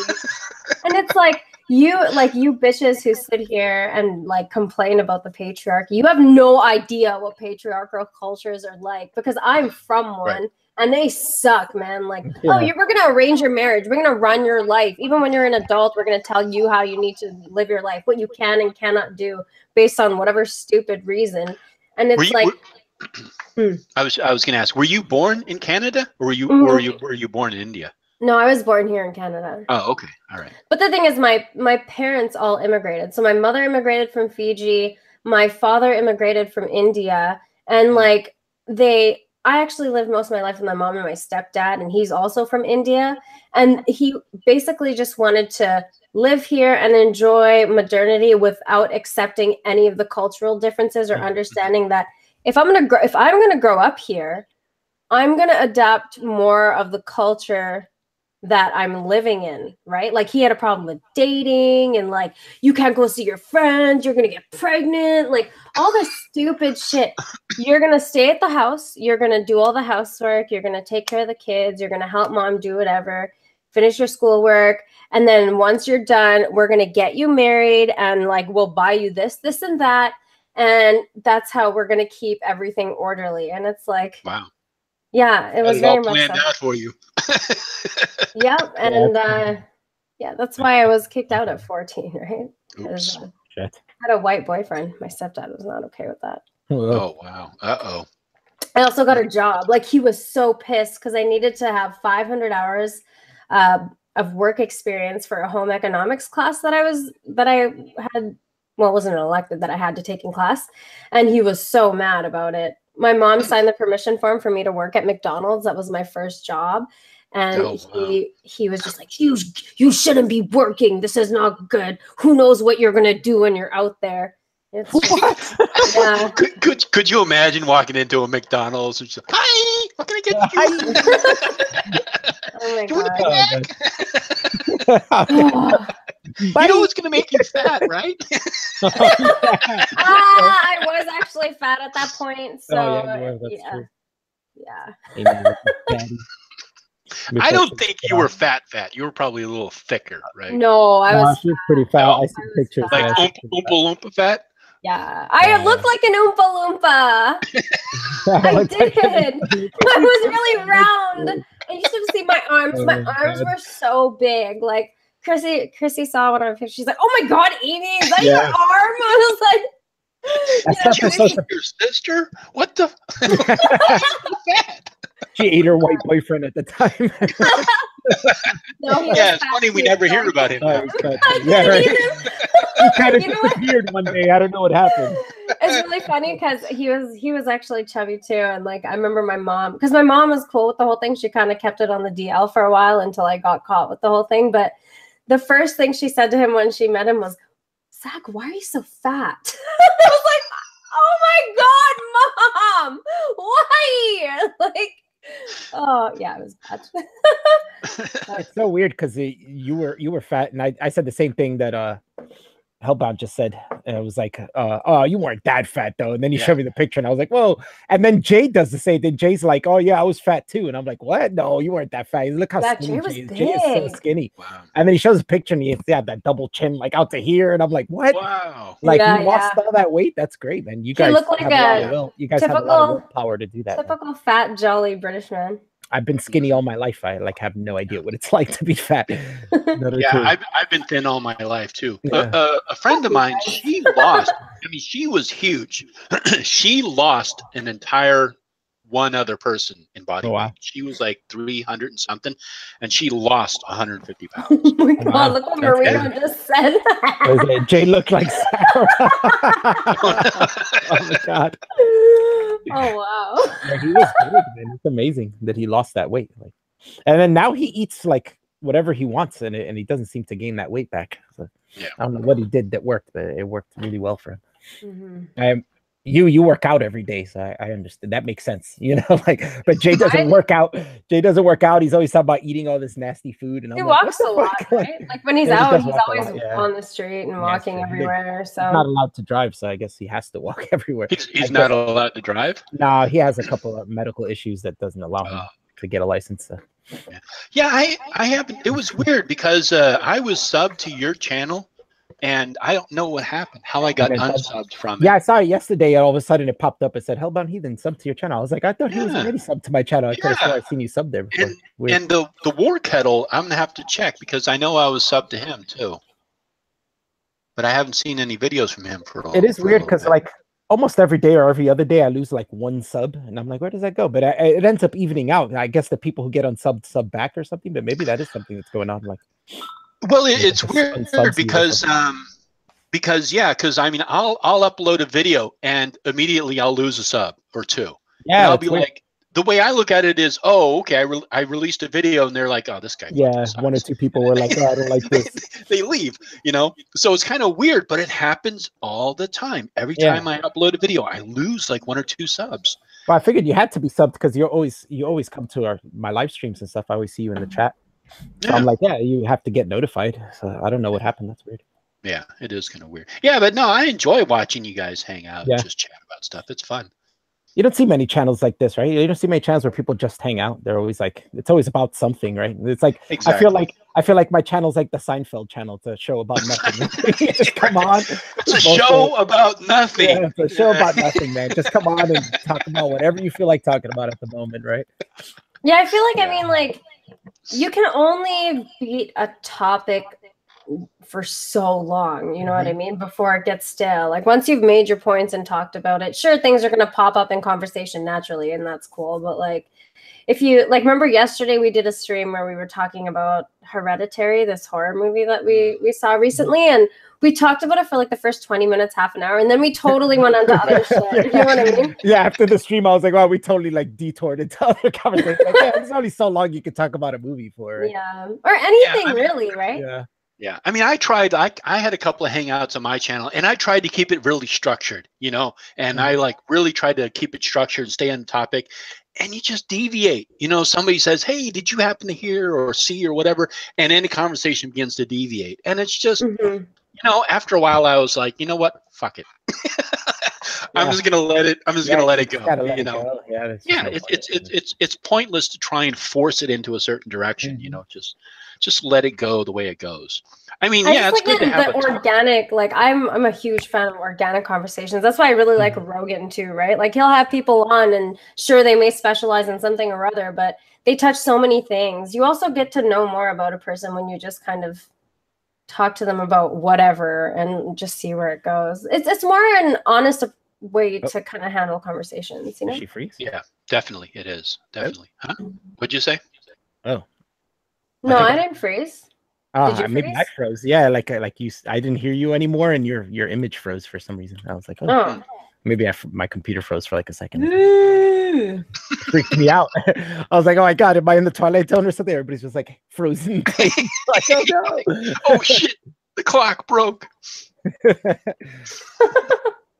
I love those old Twilight Zone episodes. Oh yeah, that's my favorite show of all time. I've watched like all like the one I really love is the guy who all he wants is to be left alone so he can read his books. That's all he wants to do, right? Time Enough at Last. That's the name of that episode. Yeah, exactly. And then it gets to the point, like everybody in the entire world disappears, and he's left with all these books. And then he was a nuke. He breaks his glasses. He hid in the bank vault to read. Like during his break, so nobody caught him reading. Okay. And then a nuke came and wiped out pretty much the planet got wiped out. So he came out and he was like, "Yeah, I got all the books I can read now." And then it ends. He wasn't burned from like the radiation that was left. Totally forgot about the radiation. Right. Well, yeah. Then his glasses fall and he breaks them, and then he can't read. He just sits there crying because now he can't read at all. Yeah, it's not like a nuclear blast goes off and you kind of walk out and everything's fine. Yeah, and everything fallout. And then you have radiation. Funny enough, everything was destroyed, but somehow the library and the books stayed there. We're still good too. They weren't singed at all. Yeah, exactly. But I love that show, man. I want to do this thing on my channel where I want to review every episode of the Twilight Zone. But like a lot of them are really good moral tales that I think are still relevant today. Like, that show was like, what, 60, 70 years ago? Yeah. And some of the things they were telling us of the stuff going on then are still going on now. And it's still very relevant today. It's crazy. Yeah, I have an intro to a series that I run on my channel called the Batshit Crazy Zone. And the intro I have based on the Twilight Zone. Yeah, I saw that. I was watching some of your videos yesterday and I was like, oh shit, Twilight Zone, awesome. Alf, if you watch that, I want to watch it with you because I don't think I've ever watched the Twilight Zone. Oh, the Twilight Zone? Yeah, we could watch them. Yeah, if you're doing reviews, watch the early ones. You gotta watch the ones with Rod Serling. Yeah. It's so weird to me when people tell me, "Oh, I've never seen the Twilight Zone." I'm like, it's been a part of my life since I was like 4. like my life was all Twilight Zone from like when I was 4 to like 20 something. That's all I would watch. Yeah, I mean they did a remake of the Twilight Zone, right? The 80s one, yeah. Yeah, and I mean that was pretty good. That was actually pretty good. But there was something definitely missing from it. Like, just didn't hit her as much. But they had, what was the other one? They had the Night Gallery. Have you ever seen that one? Night Gallery, yeah, I've seen all those. Yeah, that was good. Those were good. Then they had the Creep Show. Yeah, Tales from the Crypt. There was Tales from the Crypt. That's what it was. Yeah. Tales from the Crypt. Was that the one that was like, I have a story and it happened to a friend of mine? A friend. Or maybe I'm thinking Tales of the Crypt Keeper. That was like a cartoon that was based on. Okay, that's what I mean. It was more for kids. I remember that. Okay. Yeah, they had a movie based on the Creep Show, and they had like Debbie Harry in it. Yeah. And it was like it was a series of vignettes. It was based on the comic book. The comic book would have like little vignettes, and they would have like 2 or 3 of them. And so it was based on that. And so they had like 3 or 4 vignettes of all these various movies. And that was really good. Yeah, it's cool. There was the one with Christian Slater and Steve Buscemi with the Mummy. That was the first one. That was cool. Man. Yeah, I haven't seen that in a long time now. I want to see it. I'm like, I gotta watch that again. I used to love that movie. I bet you if you looked on YouTube, it's probably it's probably somebody probably uploaded it. It's like squared down like at an angle, but was, you can watch it. Oh, it was Tales from the Dark Side, the movie, right? Yep. That one, yeah. I used to love Tales from the Dark Side too.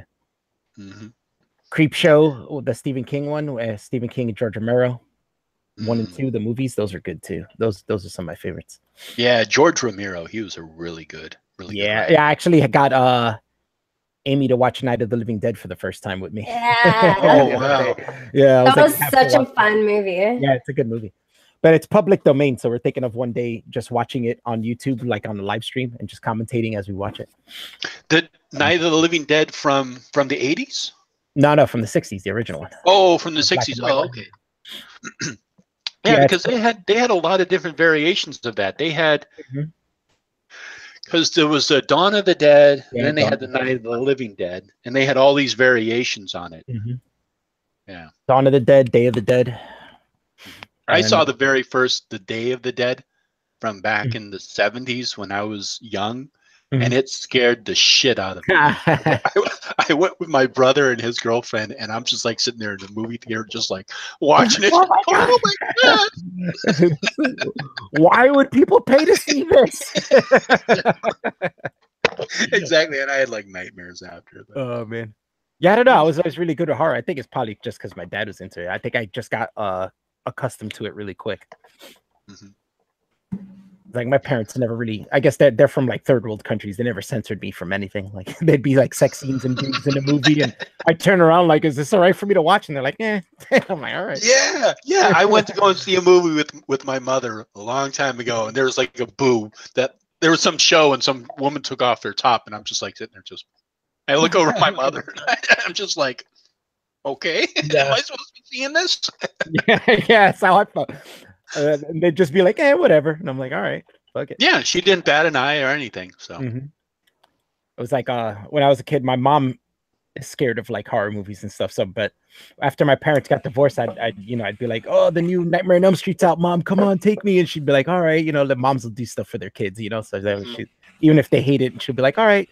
So we'll go see like the newest Nightmare on Elm Street. I'm sitting there enjoying the hell out of the movie, like, yeah, it's awesome. And I look over, my mom's like this the whole time, like covering her eyes. So I was like, oh man, I should stop asking my mom to take her to these. I'm like, she's like torturing herself to take her to these movies. Cute. She's like, why do you want to watch this? What the fuck is wrong with you? Every time Freddy comes on the screen, she's like, oh, I know blood's coming. And she's like, oh, blood. That's a good mom. Funny enough, she hated blood, but she ended up becoming a nurse eventually. So like when in my 20s, she was like, you know what, I'm going to be a nurse. And I was like, are you sure? She's like, I've already been traumatized. I already been traumatized. I might as well.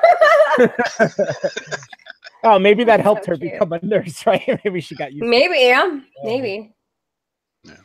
I mean, there's because there were friends of mine, because we would see some of those gory movies, like for example, Chainsaw, Chainsaw Massacre, and they would be looking at it from the point of view of trying to see where they made a mistake in the graphics or in the special effects, and I would be sitting there looking at it like, I don't want to see that, because I would be empathizing with what was going on, like feeling it, and so we had a different way of perceiving the movie. But they would look at it from the point of view from special effects, and I'd be viewing that from the point of view like, I don't want that to fucking happen to me.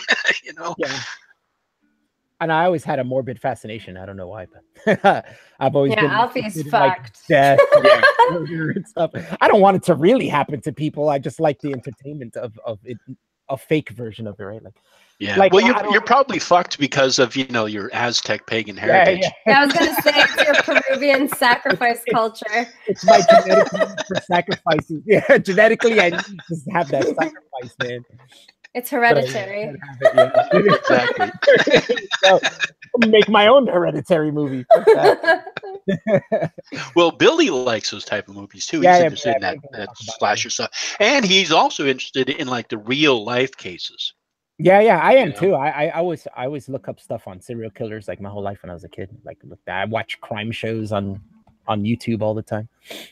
I don't know why I find it interesting, but it just is interesting to me. It freaks me out because like sometimes I have to respond to videos, and people will cite people like George Romero, not George Romero, the Night Stalker, Richard Ramirez.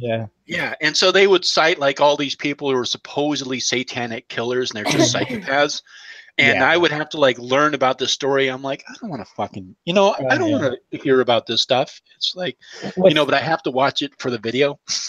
With the real life stuff, I'm more interested in the psychological thing that causes that. Like what causes people to do that, those kind of things. That always like interests me. How they're in their head. I mean, it's weird. I don't think you can rationalize it. It's just psychopaths. And then I was always obsessed with cults too, because my oldest brother was in a cult when I was growing up. So that always like struck me, like, why do people join cults? Like it's so weird to me. Like, and I've always been fascinated with that. Like, they don't want to think for themselves. They want somebody else to think for them. There's, I don't know if people grow up this way or they become this way, but they don't want to be responsible for their life. They don't want to have control of their life. They would much rather put somebody else in charge. And there's also sexual kinks where people get into that too, where they'll take it a step further from BDSM, where they'll like turn their entire life over to someone. So this person will have control over who they talk to, who they work, money. Crazy. They will control every aspect of their life. And it's like, I would never do that. You know what I mean? It's like I was married and we still had like separate bank accounts. You know what I mean? I honestly think though it has a lot to do with wanting to have a tribe and just our general tendencies towards tribalism. Like, the cookie stuff does come with it. Because I mean, you can't deny, right? Even if you're in a huge group of people, what ends up happening is that group of people splits off into little groups of people, and those become tiny little tribes. Because I mean, that's how we've survived for so long, is we've survived by living in small tribes. I also think there is this need to fit into a group and have a group and a community, which I really hate to admit that, like, so far religion has seemed to have the monopoly on the idea of community, and cults seem to have like some kind of hold over that community idea. But it's just natural to kind of want to form into groups and be with people who are, similar to you or whatever. Yeah, and then religion survival mechanism, right? Yeah, and religion exploits that. It's like one of the big things that would happen is you would be excommunicated. Like if you went against the church or said something, you would be excommunicated. Galileo, he was excommunicated, threatened to be excommunicated. And that was a big deal to get excommunicated from the church. So you went along with it. I mean, I often wonder, like, how many people like grew up during the Middle Ages, for example, who were devout on the surface, devout Christians or Catholics, and they would go to church and then they would go back home and they'd be like, I don't believe any of this shit. But you can't say anything. I don't believe it. They'd be like, okay, I'm gonna sit here and pray to God. Okay, nothing's happening. I don't know about this. So I think a lot of them they just went along with it. But questioning it would throw you out of your entire life, right? Like, and then you wouldn't have any friends because everybody else would be like embarrassed to talk to you because you're not adhering their facts. Exactly. That's how the Amish people keep their people in there. They shun them if they do anything wrong. They're afraid to be shunned and never talk to their family again and friends and stuff like that.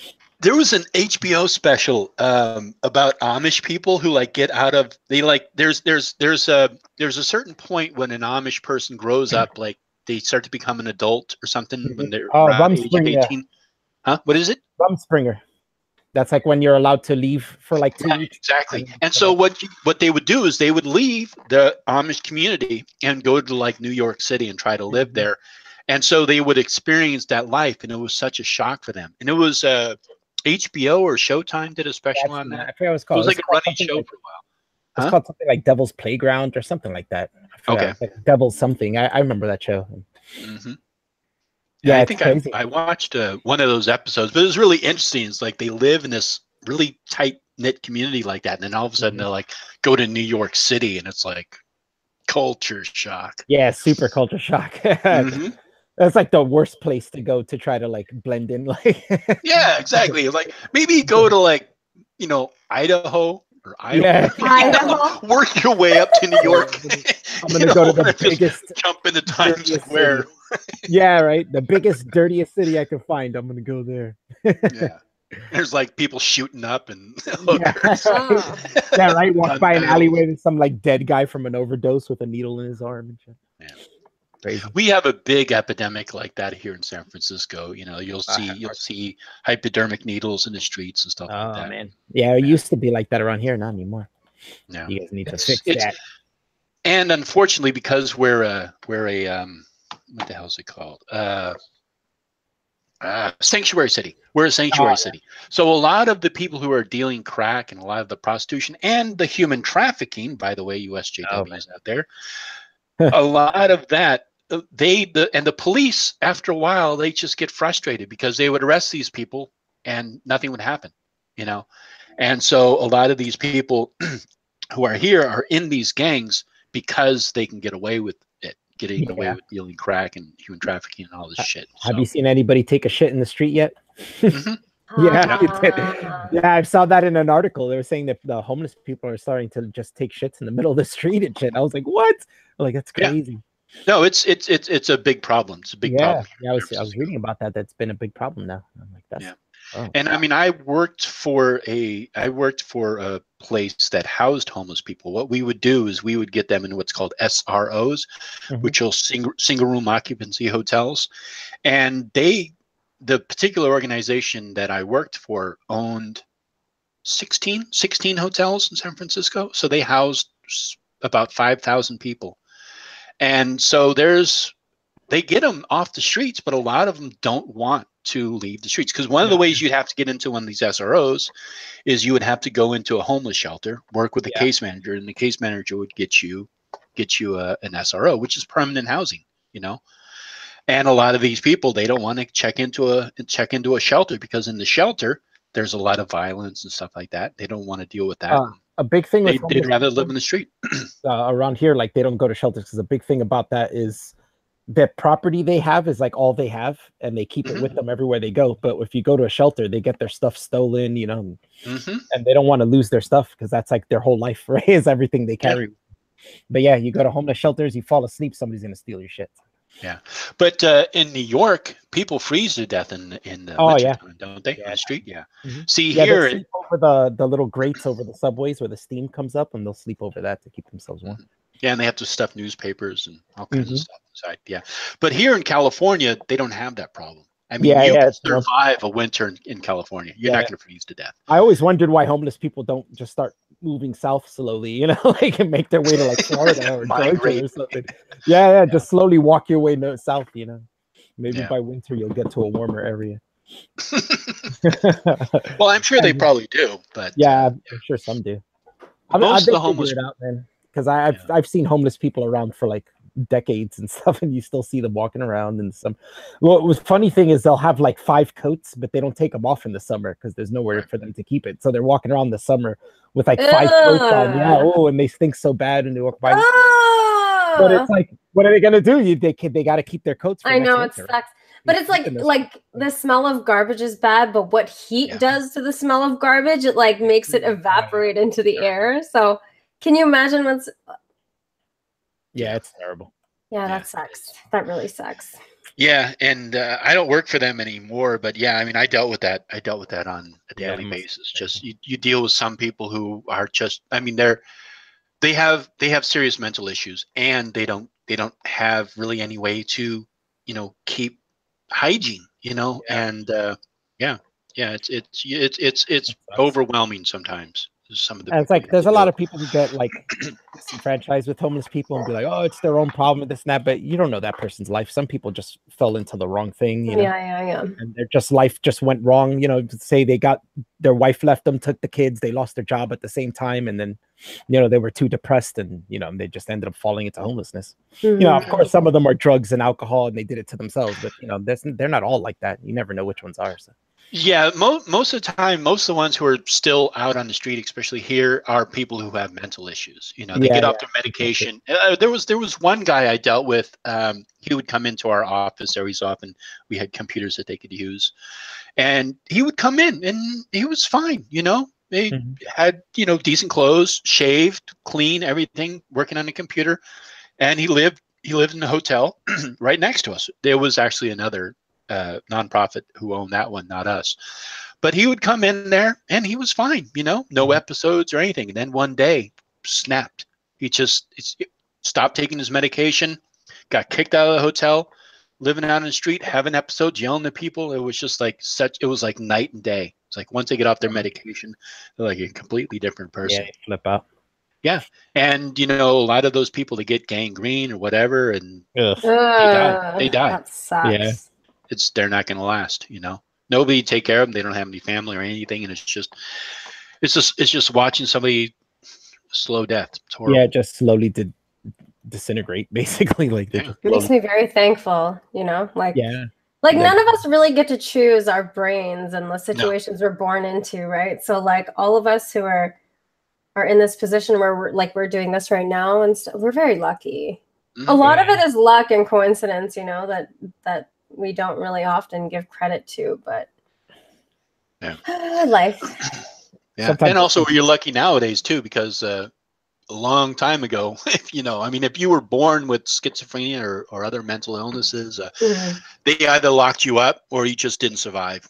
You know, or they killed you because they believed you were possessed by demons or whatever. Or they tried to cure you by drilling holes in your head. Yeah. You know? They cut off your frontal lobe and you sit there drooling for the rest of your life. That is like the worst thing ever. Lobotomy is what you're talking about, right? Yeah. Like, I can't believe that was what is the point of doing that to someone and keeping them in a room? Like, wouldn't it just be better off to just kill them instead of just... I mean, you're essentially, that's what you're doing to them anyway. They can't live any kind of fulfilling life. They're a vegetable. Yeah. It just seems more humane to cut the cord at that point. Yeah, no, I agree. Absolutely. Just end it, It's much better. Did you see that movie Sucker Punch? Oh yeah. Yeah. That was such an awesome movie. But she was gonna get a lobotomy. And that whole movie was about her getting the lobotomy. Yeah. I remember the first movie I saw, that the first way I learned about lobotomy was when I read One Flew Over the Cuckoo's Nest when I was a kid. Oh yeah, Jack Nicholson, right? That movie. Yeah. That was. Can you believe I've seen that? Yeah, you saw the movie? Wow. Not seen any. Wow. Ages ago. Yeah, I think I watched it in class or something for some kind of project. It was homework in your class. Yeah. I read the book first when I was a kid, and then I saw the movie in class. Yeah, and they made a wow. That was a good book and a good movie. A good story. Yeah. I like Jack Nicholson. He's an awesome, crazy person. Yeah. Well, Jack he Nicholson wasn't crazy, actually. The whole movie, that's the whole point of the movie. No, he played a good crazy person. Yeah. No? Yeah, he played a good crazy person, but he wasn't crazy in the movie. That was the whole point. Sucker Punch was terrible. Yeah, I mean, I like the visuals. I like the visuals, that's for sure. Yeah, the visuals were good, but I thought the story was kind of weird. I don't know. Yeah, the story was weird, but I mean, if you understand it as the whole movie of what is going on with her, then you have context. But as you're watching the movie, you're kind of like, okay, what the fuck is going on? Because they're switching, you know what I mean? Because they're switching back and forth. But then when you see it from, you see the whole movie, you go, oh, okay, now I understand. It wasn't that bad. Yeah. But it wasn't. I didn't find it that great either. I was just like, okay with it. Visually, the movie was great. All right, okay. So we got 1 thumbs up, 2 thumbs down. Sucker Punch. All right, okay, fine. I like Zack Snyder visually, but I don't like him writing. Like I liked Watchmen was great. I thought that movie looked awesome, but he didn't write that, so it was good. Oh, okay. But yeah, when he starts writing, it's like I don't know. He's just not. Like the stories are interesting, but I don't know if he knows really how to formulate it into a script, like into a movie. Now, did he do 300 or was that someone else? Yeah, he directed 300. Yeah, but he didn't okay. Now, what did you think of 300? That was a good movie. Yeah, I like that one too. And he also did what was that one with what the hell is her name? Most of his movies are based on comic books. 300 was a comic book too. Yeah, but there was another one with man, my memory. I'm trying to Jessica Alba. Jessica Alba. What was that? It was based on a comic book too. Jessica. No, he didn't make that. Are you talking about the Sin City movies? Yes. Yeah. I thought he did that one. No, that's Robert Rodriguez did those movies. Oh, okay. Yeah. Okay. With the guy who wrote the comics, wrote the screenplays. I like a lot of those darker comics that they But brought. Funny enough, you thought that was Zack Snyder, and the guy who wrote the comics for Sin City was the guy who wrote the comics for 300. So it's like you got the writer was right, but you got the director's confused. Hey, I got one thing right. That's a half a point right there. Oh yeah, Golden I was asking me if I liked The Watchmen. Yeah, that was a great movie. Yeah. The comic book's a lot better, but the movie was good. It was done well. It was visually stunning, and the story still kind of kept in the same vein. It's pretty well done. Yeah. Have you watched Preacher? Have you watched that TV show on AMC? No, I don't really watch TV anymore. No, I watch news, and that's about it. I think since you have an interest in the occult, I think you would very much like that show. What is it called again? Preacher. Preacher. Oh, okay. Yeah. It's a really interesting show. I'll give you a quick synopsis. It's like this guy who's a preacher, but he's like disillusioned with it. He's in a small town, and everybody's basically constantly doing douchebag shit and then confessing to him, like if it's going to clean their spirits, their soul, right? Exactly. So he becomes an alcoholic because he's like disillusioned with all this bullshit. But one day something happens to him and enters his body, like the spirit, and he doesn't know what it is. But it gives him the ability to have like what they call the word of God. And basically, like when he uses this ability, whatever he says, people have to do that. But the whole show has like angels involved and demons and, you know, like all this religious type supernatural occult stuff. I think you'd really like it. You should check that out. Okay. They're going into the 3rd season now. Yeah. That kind of reminds me of what was that one with Nicolas Cage. Hell Rider? No, what was it? Skull Rider? Was it the constant? No. Ghost Rider? Ghost Rider. That was the one. Yeah. Because he could like look at character? Yeah, it was a Marvel character. But he would look into people's soul, and like all of the people that they had wronged would suddenly like come in and attack them. And do it to them, yeah. And they would experience what they did. I like that one. I like that's Ghost called Rider. The Penance Stare. Yeah, it's cool. Yeah. Yeah, but it was really funny because, you know, you would live your life, you'd go in, you'd commit sin, you'd commit adultery, you'd see prostitutes, you'd drink or whatever you did, you'd lie, steal, whatever. And then you'd go into confession and everything would be okay. Yeah, and everything's good again. Go out and do it again. Yeah, I'm going to go murder like 3 prostitutes and then go confess about it. It'll be good. Right, exactly. I'll still go to heaven. That was one of the first things when I was a kid, and you know, I was raised Catholic. So when I was a kid, one of the first things that bothered me was the confession thing. And I would like ask my dad, so no matter what you do, you can go confess and then you still go to heaven. So I was like, all I gotta do is confess my sins. Yeah. And then I would think of like, since I was always obsessed with like serial killers and stuff, then I would think like, wait, so these serial killers who killed like 60 people, they can just go confess and they'll go to hell. I'm like, this is bullshit. There's no way this is real. Like, hold on. I know. Yeah, because I would have discussions with some of these guys in my videos or comment sections about religion. And so I would say, okay, so what you're saying is, no matter what I do throughout my entire life, but the moment, like if I'm on my deathbed and I know I'm going to die, all I got to do is turn my life over to Jesus Christ and I'll go up into heaven. And they're like, oh, yes. And then I'm like, okay. But a kid who grows up in like, you know, the outbacks of Australia, who's never heard of Christianity or Catholicism or anything, lives his entire life, you know, doesn't hurt anybody, doesn't rape anybody, doesn't murder anybody. He dies and he goes to hell. Yeah. It's like, wait a second. Just because he didn't confess. Right, exactly. It's kind of like because he never turned, because you have to turn your life over to Jesus Christ. And it's like, that doesn't seem right. When you're a kid and you learn these things about religion, you don't realize that it didn't always exist. So then as you get older and you realize, oh wait, Christianity started at this time. And then I think about like my ancestors and stuff, and I'm like, so you mean like all these Incan people like just fucking went to hell because they never even heard of Jesus? Like nobody came and told them Jesus existed, so they just never heard of it. They didn't know. Exactly. Now they're gonna go to hell because of that. Like, all right. I'm like, that makes no sense. Like this God is either retarded or an asshole. Like he's got to be one of those two. Either retarded or an asshole. Yeah, he's either retarded or an asshole. Like he doesn't. Somebody's gonna clip that soundbite and put it in the video. Just know it. So basically, God's either an asshole or retarded. So. I might do that myself. Yeah. Remember, kids, God's either retarded or an asshole. But yeah, those are like the things you start thinking of as a kid that like eventually start stewing in your brain. And then when you get like, you know, when I was a teenager, I was like, all right, now I'm going to stop believing in this. This is bullshit. I've been thinking about it long enough and getting all these inconsistent things. Yeah, it's funny. When I started out on YouTube, I watched like a lot of Hitchens videos and a lot of his debates that he had with people. And a lot of them would use the Bible, you know, in the arguments against the Christians. And I thought, I thought that was a bad approach. So when I started out on YouTube, I stayed away from trying to like use the Bible because I felt like it was not the best way to go about it. But then as my career, I'm just going to use that word, progressed, I started using, like, researching the Bible and started getting into it and actually reading it. So yeah.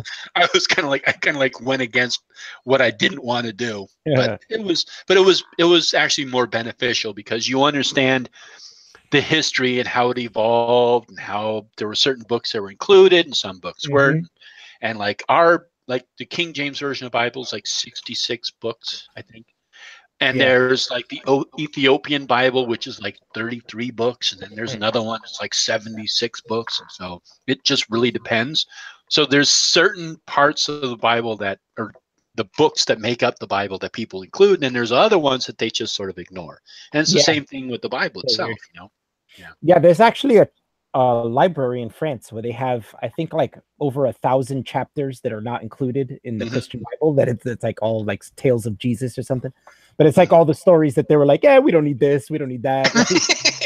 Like, how can you consider yourself a Christian without reading all of it? You know, like, right? Exactly. It's all part of it. Like, it's so weird to just be like, well, two major changes it went through. It went through the Council of Nicaea.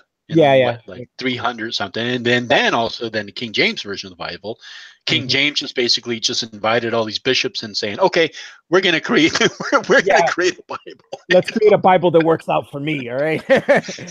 First of all, I don't like witches. Okay, I don't like women. We gotta do something about this. I don't like these people. You gotta find a way to burn women that don't want to have sex with me. All right. Exactly. Just burn them at the stake, witches. Well, a lot of the Inquisitions, they had these weird things. They would have to strip women naked to search their bodies for markings. Oh, please. Yes, exactly. Yeah. And, you know, it was Inquisition. What you say? That's something we got to watch, AB. There's a lot of Mel Brooks movies you haven't seen. Oh, yeah. We have to watch. Mel Brooks was a lot of movies I haven't seen in general.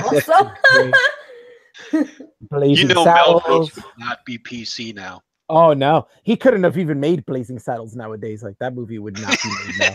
Where are all the white women at? I sent a clip of Spaceballs to Leica, right? And it was a scene where they tell them to comb the desert, so the guys actually bring like giant combs and they're combing the desert. But it's like they go to the white guys combing and they're like, "Did you find anything?" No, and then they, two more guys, and then it's another guy, and it's a black guy with one of those Afro picks, and he's and like, "Did you find things?" Like, "Man, we ain't found shit." And I'm like, I showed that to Leica the other day. She's like young now. She's all, "That's racist." I was like, this is a scene that would not be in the movie nowadays. Like, they wouldn't have allowed this now. And it's crazy that they'd allowed it like 30 years ago, but not now. So weird. Yeah, Leica's a nice lady. I like she's really nice. Oh, I love Leica. Yeah. For being such a young girl, she's so smart and funny and stuff. When she told me she's like 27 now or 26? 27, yeah. Yeah, and I was like, what? Well, when she told me she was 26, I was like, what? You're 26? Like, holy cow, you're really smart for a 26-year-old. Leica's a unicorn. She's a unicorn. Yeah, she's a totally mystical, is, man. She's a mystical being that came from another dimension. Yeah, she's very, I don't know. She's really well-rounded, and I really look up to her. I just love her. She's so fucking funny and quick too. Like, yeah, she's real quick with that. Yeah. Mm-hmm. And when you really breaks all the female stereotypes, you know what I mean? When you really get her like arguing with someone over a point, you really see where her intelligence comes out. She's fucking savage. Yeah, and her amount of knowledge she studied a lot. Like, yeah, she's really familiar with Islam too, right? Yeah, she used to be a Muslim. Yeah, she's an ex-Muslim. Okay. She was raised in it. Yeah. Yeah. So yeah, when you see her arguing with somebody who's still a Muslim, man, you really see it come out of her, man. You're like, well, she knows a lot, and she knows all the stupidity and the shit that's in the books to like bring it out. You know, when you argue with Muslims, they won't mention certain things that are in the books, or when you do, they'll be like, no, that's not in the books, but she knows it is. You know, right? Yeah, that's an important thing to remember. It's like there's a lot of stuff. Like if you listen to somebody, everything that they say is important, but what they're not saying is also important. Yeah. Important. Well, there's a thing stuff they leave out. There's a thing in the Quran where it's like it tells you that if it's for the purpose of expanding, Muslims or helping Islam, that you're allowed to lie. So I think that's a lot of how, that's a thing of how they try to convince people, that's how they say it's a religion of peace, and how they try to convince people to join their religion is, they can lie about it and say, oh yeah, this, Allah says this, and, Muhammad said this, and, but then when you look in the books, you see he didn't say that at all or something, because they're just straight up allowed to lie. Their religion allows them to lie as long as it's for the purpose of advancing, furthering the religion. Yeah, furthering Islam or spreading it or helping, if it's for the benefit of Allah or whatever. Yeah, because I've gotten into it, like, because some of these conspiracy nuts, and then there's other conspiracy nuts that are just like, they're just out to like paint people as just evil, baby killers and all this stuff, and all the stuff that they're saying is obviously a lie. I mean, there's just no other way around it. There's not even twisted truth or misconception. It's just outright lie. And I'm like, okay, well, doesn't in the Bible, Exodus 20:16, doesn't it say that, you're not to bear false witness against your neighbor? And it's like, I saw an old video of yours where it was like some Christian show or something, and you were watching it, and they kept talking about the dangers of witchcraft or something, like exactly, white witches, and you're like, what's the danger? And then they let it go some more, and they keep talking. It's like, yeah, what we're really doing here is showing the dangers. They kept saying they're there to show the dangers of magic and witchcraft, but they never said what the danger is. And you just keep popping up and going, but what's the danger? They often don't though. It's just like, as long as you hear the word danger, it's going to amygdala, and that's enough for some people. I think eventually they said what the danger was that it's like you won't go to heaven or something. Yeah, right, exactly. Yeah, the danger was it's not Christianity. That's the danger. We just saw on Twitter a video today of this Muslim guy talking about snowmen and how you're not allowed to make a snowman in the image of Muhammad, and Tommy Robinson was reacting to it. It was so fucking funny. Yeah. You got to pause the video like every 5 seconds to bust out laughing. Yeah, he's like, you can make a snowman as long as it's beheaded. And Tommy Robinson's like, what the fuck? Like, what the hell is this? It was really funny. Oh my god. Oh man. Tommy Robinson laughing at that was just awesome. That made my morning. Religion's so weird. Yeah. Has anybody heard anything else about Tommy Robinson? I know Billy did that video on him about being moved to another jail. Yeah, Paul Joseph Watson was trying to say that it was a jail that had 71% Muslims or something. And we're like, that doesn't even exist in England. Like, we looked it up, but we couldn't find any prison in England that had that many Muslims. Like, the highest one was like 21% or something. Yeah. People just like to exaggerate and stuff. We did a video about Lauren Southern talking about Tommy Robinson, and we were like saying how she was like overreacting and stuff. And now we got so much hate for that. So much. Yeah. What was that about?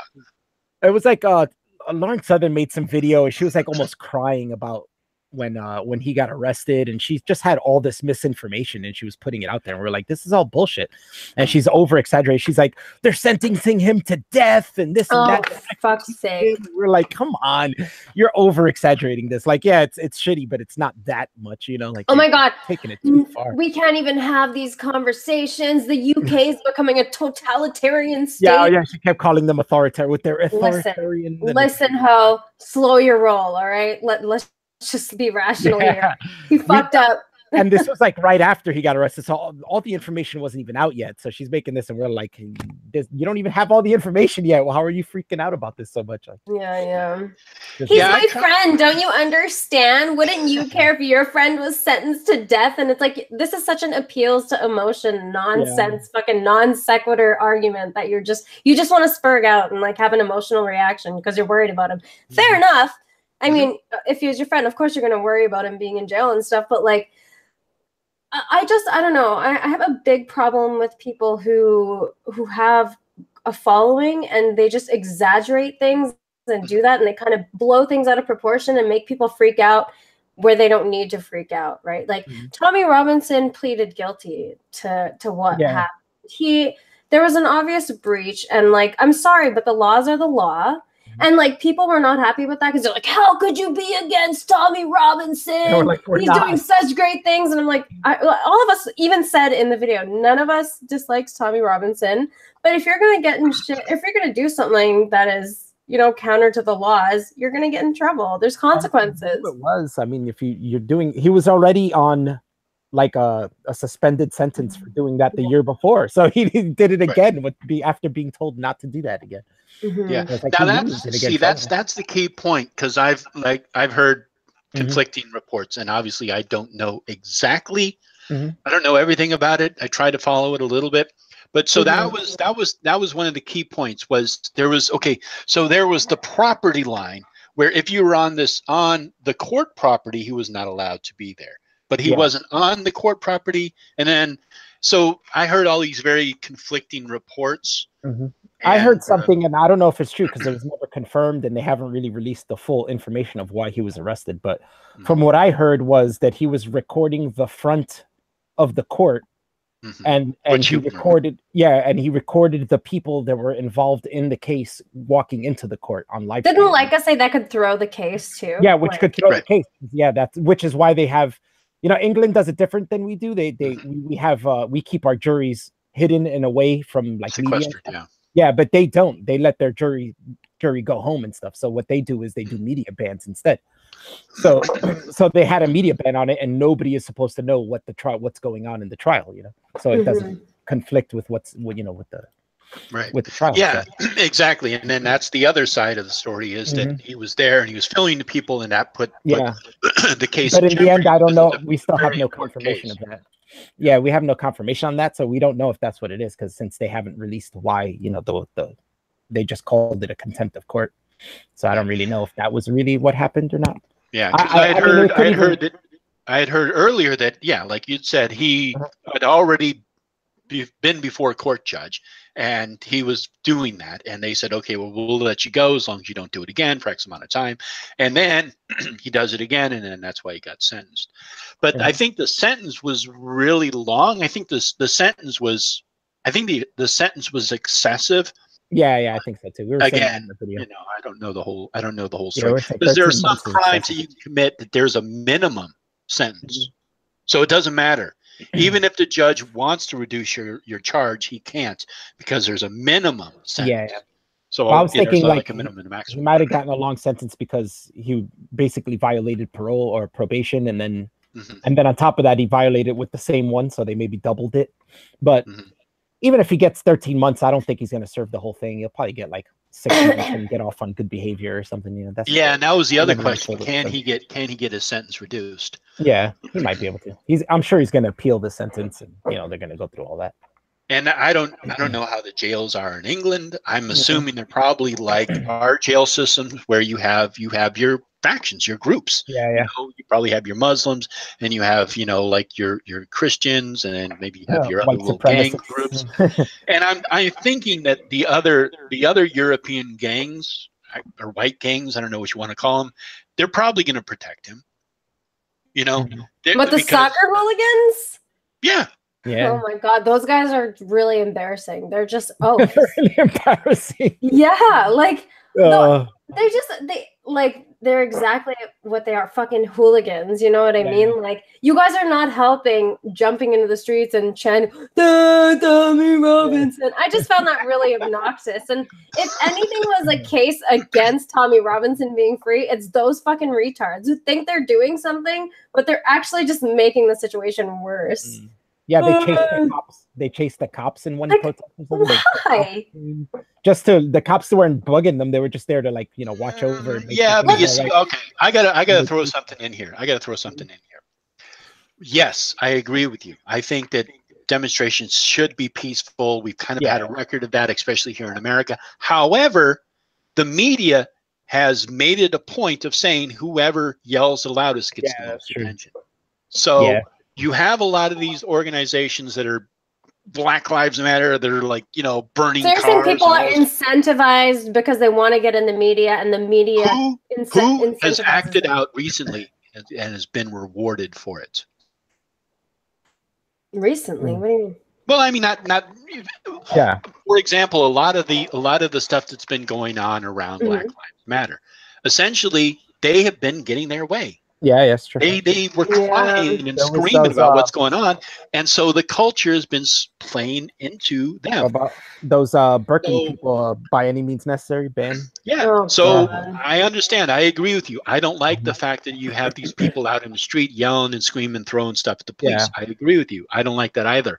However, those groups in the past, the squeaky wheel has been getting the grease. Yeah. So they're playing into it. They're playing into it. That's a good point. So yeah. So I mean, I kind of screws it for the people forgive them for that.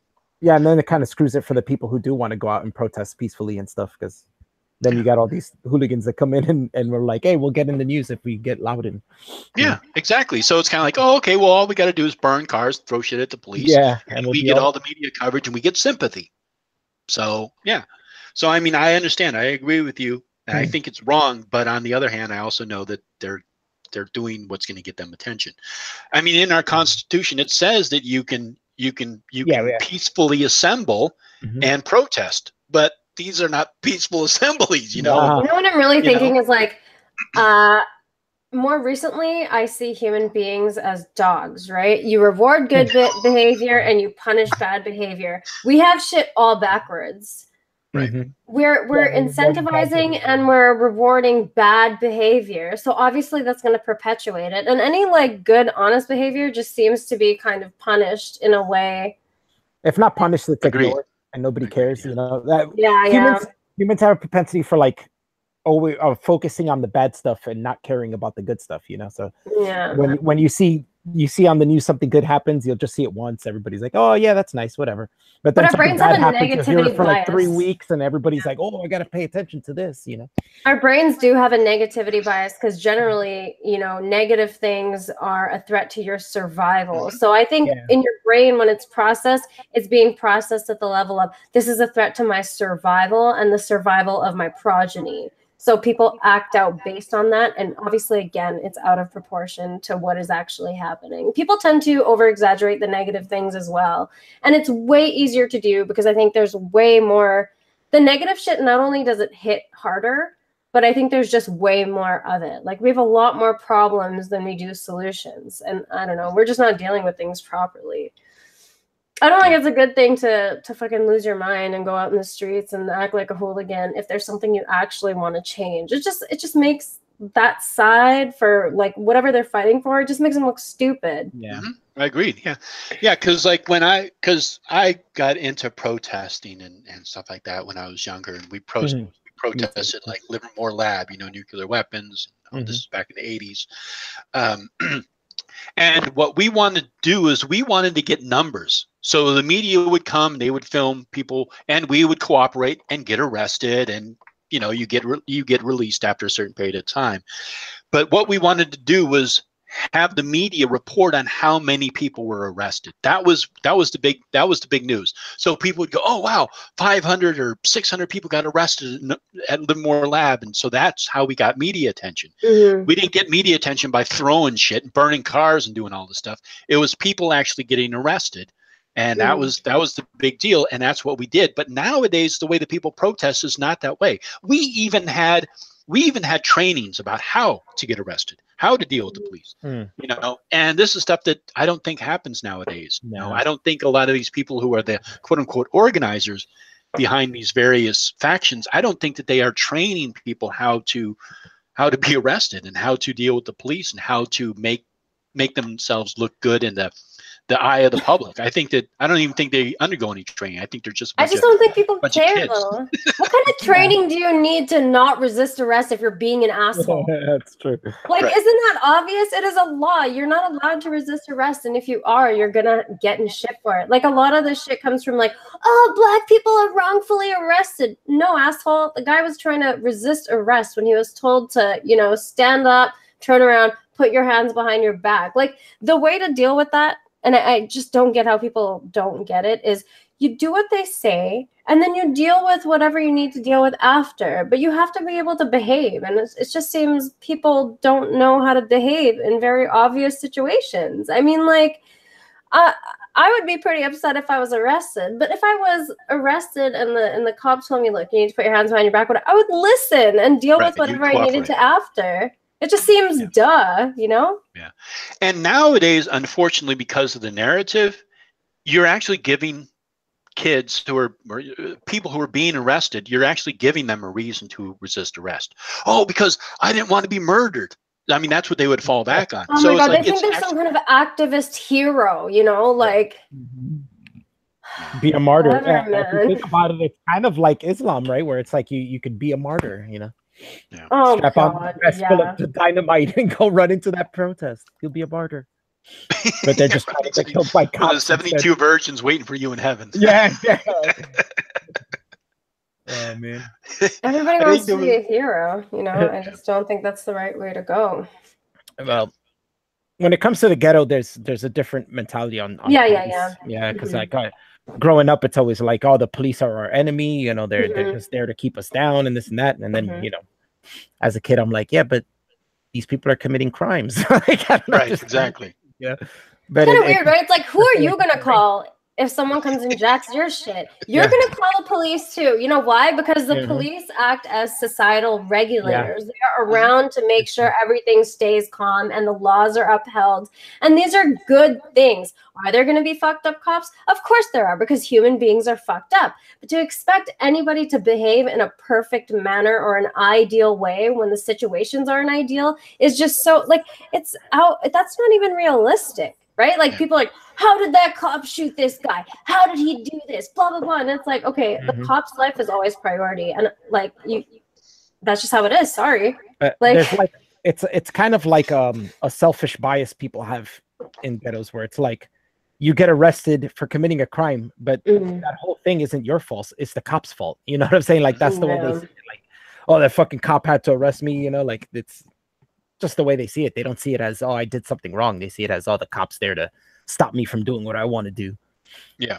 Yeah. Right. Exactly. Yeah. And you know, I think that the cops who are committing crime, you know, not committing crimes, but the cops who are basically just being, like we had mentioned earlier, who are being assholes, they get caught, they get weeded out. You know, it's like, okay, you did this, you arrested this person, you abused them, you did this or whatever, and you shouldn't have done that. Maybe your partner reports you other police or whatever, you know. But those police, they have a system for weeding those people out. You don't have to tell the police that, oh, we're tired of this happening. It's like, yeah, that stuff happens. Those people get found out. They get thrown out of the force. And so then eventually what you get left with are police who know how to deal with situations. It's like some of those, I don't know if you watch the Goddamn Podcast. I've heard of it, but I have not, no. Oh, you should check it out. Is that with Shannon and is that Paula? No, that's the Atheist Experience or the Non Sequitur Show. Maybe. Yeah, I think that's the non show. I've seen it. But the Goddamn Podcast is with Dark Matter 25. And Drew. Yeah, and GJ Prime. Yeah, so they have it every Tuesday at like my time, which is 7 p.m. Pacific. Is that a Patreon thing or is it a YouTube thing? No, well, they have a YouTube thing and they have a Patreon show. Oh, okay. So they have two, but they have a show that you can just go and check out. Yeah, I got YouTube. I think Grant has mentioned that one to me before. Yeah, Grant's in there all the time. Yeah, I mean it's hilarious. They have some really funny shows. But they had this one film of this police officer who was dealing with this lady who just like interjected herself into this these kids who were pulled over for, you know, whatever, some reason. And she just injected herself into it. And she was like on a city council or whatever. And she's like telling the police how to do their job. And she was just being such a rude fucking bitch with these police. And these police officers were like, yes, ma'am. And they were just so polite, so together. I was just like sitting there just like dumbfounded. Like, if I would have said anything like this to a police officer when I was a kid, I would have had my head smacked on the ground so fast. You know? I feel like social media has really invigorated people and really made people think that they're more important than they actually are, right? Because you have the ability to speak on matters that you have no expertise in. You've never done that. You've never lived that. It's easy to be anybody on the outside and criticize anybody when you don't know the difficulties and challenges of a job, especially a job like being a police officer, when you're putting your life at risk every single day just to keep society running as smoothly as possible. Fucked up shit still happens, you know? And like, everybody has an opinion and everybody can jump on social media and be like, that's how I would have dealt with this problem. And then when you have people who come in and comment and they agree with you, you feel further invigorated in your position. And then you start to think that you're way more important than you are. Like we are nothing compared to the people who actually deal with and manage those situations. You know, nothing. We are not, our word is not important. That's why experts exist. That's why specialization is a thing. We depend on people who are specialized to deal with certain problems. And we can't tell them how to do their jobs because we've never done those things. We've never hands-on experienced what it's like to do those jobs. So it's like, I just find it really douchey that people think that their opinions matter on everything that they have no idea about. Yeah. Yeah. The majority of us are just bags of flesh taking up oxygen. Right. Except me. I'm incredibly special. And... yeah. So I don't know. Exactly. I think it's kind of an unfortunate thing. Social media has really. I often change my mind about, like, there's definitely negatives to social media and there's definitely positives, but I think that the negatives kind of outweigh the positives. Like, it just has so many psychological effects. It's overwhelming. You know, our brains weren't developed in an environment where we have such connectivity and the ability to get our voice out in some way or another. You know what I mean? Not to the degree that we do now. And like, especially when anybody from anywhere can agree with you, and even the stupidest shit gets agreed with, and like all these things, it makes the things that are bad even worse because of that. All the confirmation bias of all the stupid shit that people are like, yeah, you're right. Fuck the cops. Fucking kill the cops. Like Black Lives Matter walking around with a fucking sign that said, like, what was it? Fry pigs in a blanket. Fry yeah, like, they were doing a chant. Pigs in a blanket. Like, how is that acceptable to do? Like, I don't get it. It's I don't know. It's very upsetting. Yeah, and then there was that like sniper in Dallas, right? That started shooting cops and stuff. Yeah. And it's like, what did you think was gonna happen? Like, of course. But people defend that behavior. Good for him. That's fucking awesome. Shoot more cops. Fuck their families, and like fuck them putting their lives at risk to actually keep things going as well as we can. Just fuck them entirely. Yeah, that put me in hot water with a lot of my friends around here, because after that Dallas shooting, I tweeted out that I no longer support Black Lives Matter. That was like it for me. I mean, I was already getting to that point, but that was it. And so I had all these friends just like out of my life. And I was like, fuck it. I think, I don't know for sure, but I'm pretty sure I actually got kicked out of my coven because of that. Oh no! Wow. Yeah. Kicked out of my group for it. And you know, but it was, I just saw it. I said, you know what? I was already not agreeing with what they were doing, you know, from the background that I had, from protesting background, and I just saw all these things. I was like, I don't agree with that. I don't agree with that. And then that just got to that point. I was like, no, this is turning into a war, you know, and it's a war of ideas, and it's just, they're not, again, like I had mentioned earlier, they're not actually looking for a solution.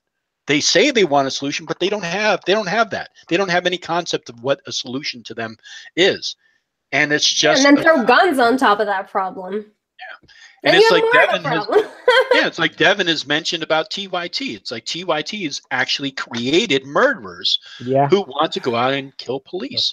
Yeah, it's crazy. This is what's important. Like, I don't think people understand why. Like, the more of a following you have, I think the more of a focus people should have, and the more critical people should be about your behavior. Because if you're in some way or another, whether indirectly or directly leading a bunch of people to do certain behaviors based on certain beliefs of whatever it is you're purporting out in the public sphere, you should be held accountable. And you definitely should be someone who gives a shit about the things that you say and the things that you are telling all the people who are following you. Like TYT, for example, their message is, it's a race war message. It's like, everything has to do with, oh, you know what? Well, white people got off with this and black people got in trouble for this. And it's just like, you guys are creating the very problems that we're trying to dispel by actually having discussions about them and trying to look at the evidence. Like, how many videos have they put out where some fucked up shit happened and they don't even show the full context of the footage? Exactly. They are manipulating people, and people are very easily manipulatable, especially when shit hits that amygdala, man. When people start fearing shit, it's very easy to trigger the fear mechanism in a person, and they take full advantage of that, and it's fucking irresponsible. So we're not keeping you awake, are we, Alfie? Oh, I'm so tired because I woke up super early for work, but I'm all right. I'm cool. All right. Yeah, no, I agree with you, Amy. And the other thing is that solutions are, okay, maybe police should have body cams, which a lot of them are doing. Yeah. Maybe you should have more than 2 or maybe even 3 police at a stop. Maybe you should reform how they do, let's say traffic stops. Maybe they should have alternative like tasers. There's all kinds of solutions that you could be pushing for, actual solutions, but they're not doing that. What they're doing is they're pushing, oh, well, this white person gets treated this way, this black person.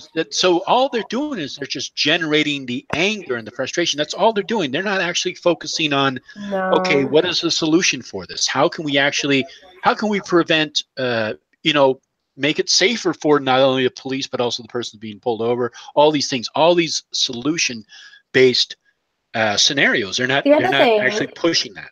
I find is that like we have this horrible aspect of our culture that really caters to instant gratification. Any solutions that are going to be implemented to fix society are going to take a long time, and it's going to be an incremental, step-by-step process to correct every little thing that needs to be fixed within the systems that we live, right? And if you can't fix it right away, it's like, just fuck it entirely. Can't fix it right this second? Fuck it. It's not a viable solution. Like, it takes way more energy to build and fix things than it does to destroy things. And that is something that people don't seem to really grasp either. You need to start as soon as possible when you have all the information present to be able to take the first step at the very least, instead of exacerbating the problem and just sensationalizing something and making it worse and freaking people out. Like, how do people grasp that? How do you make people understand that we need to be on board with starting to implement some kind of a solution to start fixing some of the problems that are going to be around, that are going to take a while to fix regardless? Yeah. It's like, for example, the San Francisco Police Department, when was this? This was a long time ago, maybe 5-10 years ago. They had tasers. They carried around tasers. They had tasers and they had guns. And so they would encounter a situation. They would whip out the taser and they would tase the guy. Something happened. I can't remember exactly what it was, but it was on film and everything. They saw this guy getting tased and shaking and twitching, and they freaked out. And so they said, okay, well, the police are no longer going to carry tasers. We just had an election this month in June to get tasers back. Wow. Because of all this stuff. So it's like, okay, they had tasers before. You should have just let them have tasers instead of running on your emotions. Now the police have tasers again, so now they have an alternate to pulling out a gun and shooting someone. And it's like, if you would have just let them have the tasers before, you wouldn't have had the problem. So that's weird. No, I mean, like, you take away the tasers and then they just have guns. Like, is that better, you think? Like, I think the tasers is a good idea. Yeah. I mean, tasers. Sometimes you run into a situation where somebody's in a mindset of maybe they want to commit suicide, or maybe they are up on drugs, or maybe they're having a mental breakdown, or whatever. So you have essentially a non-lethal weapon that you can use. There's a lot of non-lethal weapons. They have beanbag guns that they used to use. I don't know whatever happened to those. Those should make a comeback. I always talk about that. What about those rubber pellets? Didn't they have those too? They had rubber pellets too. Rubber and pellets. They've also developed like some kind of a weird foam they could spray on people. And I've seen that. Germans have that. Don't they have a siren of some sort that's really high pitched that like really fucks people up when they're in mobs? That too, and they use that in Chicago, I think, during a protest where it's just a noise that's so loud you can't stay in the area. It just rattles your brain and you have to leave, and you're like, and you get all disoriented and stuff, and you just do anything you can to get away from that noise. Which is a great idea. So Yeah, so there are non-lethal methods that they can use, but for some reason, for whatever it is, maybe because somebody got hit by it and died, or maybe they got lost, sued or whatever. Something happens and then they don't use these non-lethal. I think your friend behind you is trying to get your attention. Oh, Alfie. You want to see a CD? Nah. But it's weird because it's like something happens with this non-lethal thing and maybe one person dies, but you think about it like, yeah, but how many people die when they get shot with guns? Like it's so much more. So wouldn't it be better to use the non-lethal and just have the smaller percentage of people possibly die by accident? Mm-hmm. Yeah. As opposed to having to shoot everyone and a lot more people die. Yeah, and there was an old expression where, like, if you run from the police, they would shoot you. It's just kind of like it was, halt or I'll shoot. Yeah. They don't do it anymore, but that was their policy before. So even if you were completely innocent, and if you run from the police, they would shoot you. Yeah, and they're probably going to shoot. They're not going to shoot you in the leg because you'll sue them. So they're probably going to kill you. Yeah. So it's like, there's a fine line with that, because it is like, if you think that person's going to pose more danger to society and they're running off, you should shoot them probably, right? It's like, if they're going to, like, say somebody's running into their car and going to run a bunch of people over, you would shoot them, right? Before. Dude, I'm an asshole. I just say anybody who does fucked up as shit like that, just get them out of the gene pool. Fuck them. Yeah. I just don't give a shit, man. We don't have euthanasia. we just don't have to. Well, if you're committing a crime and you're killing people and you're being a fucking asshole, what is putting you in jail gonna do? Just fucking go to fuck. I don't care. Fuck. Like you are not somebody that is going to be conducive to society running smoothly. And if you're somebody who proves that over and over and over again, why should we keep you in jail and feed you and do all this stuff? Like, I am kind of hard line on that, because I just don't think that as a species, we have a time to fix every single little problem in every single corner of society. Sometimes you really do have to streamline shit and just. Yeah. Mass murders and stuff like that. I think murder is, depending upon the circumstance, but mass murders, people who murder people on a mass level. Yeah, I think those. Yeah, like who's that guy in? Was it the Netherlands? The guy who like shot 17 people or whatever. It was Sweden, no? Sweden, I think it was, right? Whoever the fuck, man. He like went into some place, he shot up 17 people and he's in jail. And it's like, why wasn't that guy just hung? Why? Why are we keeping him? He fucking killed 17 people or whatever the hell it was. And he's like, there were like weird articles coming out about how he's like playing PlayStation or whatever the fuck he was doing, right? Norway. Thank you, Chris. Norway, yeah. Yeah, like just get rid of that guy. Yeah. My thing is, I don't think one act. My thing is, I'm against capital punishment, but not because of the humanity aspect. I just don't think death is a good enough punishment. I think death is too easy. I'm being honest here. I know. You want them to suffer. I don't see death as being a bad thing. So I'm like, you're kind of like just giving them the easy way out.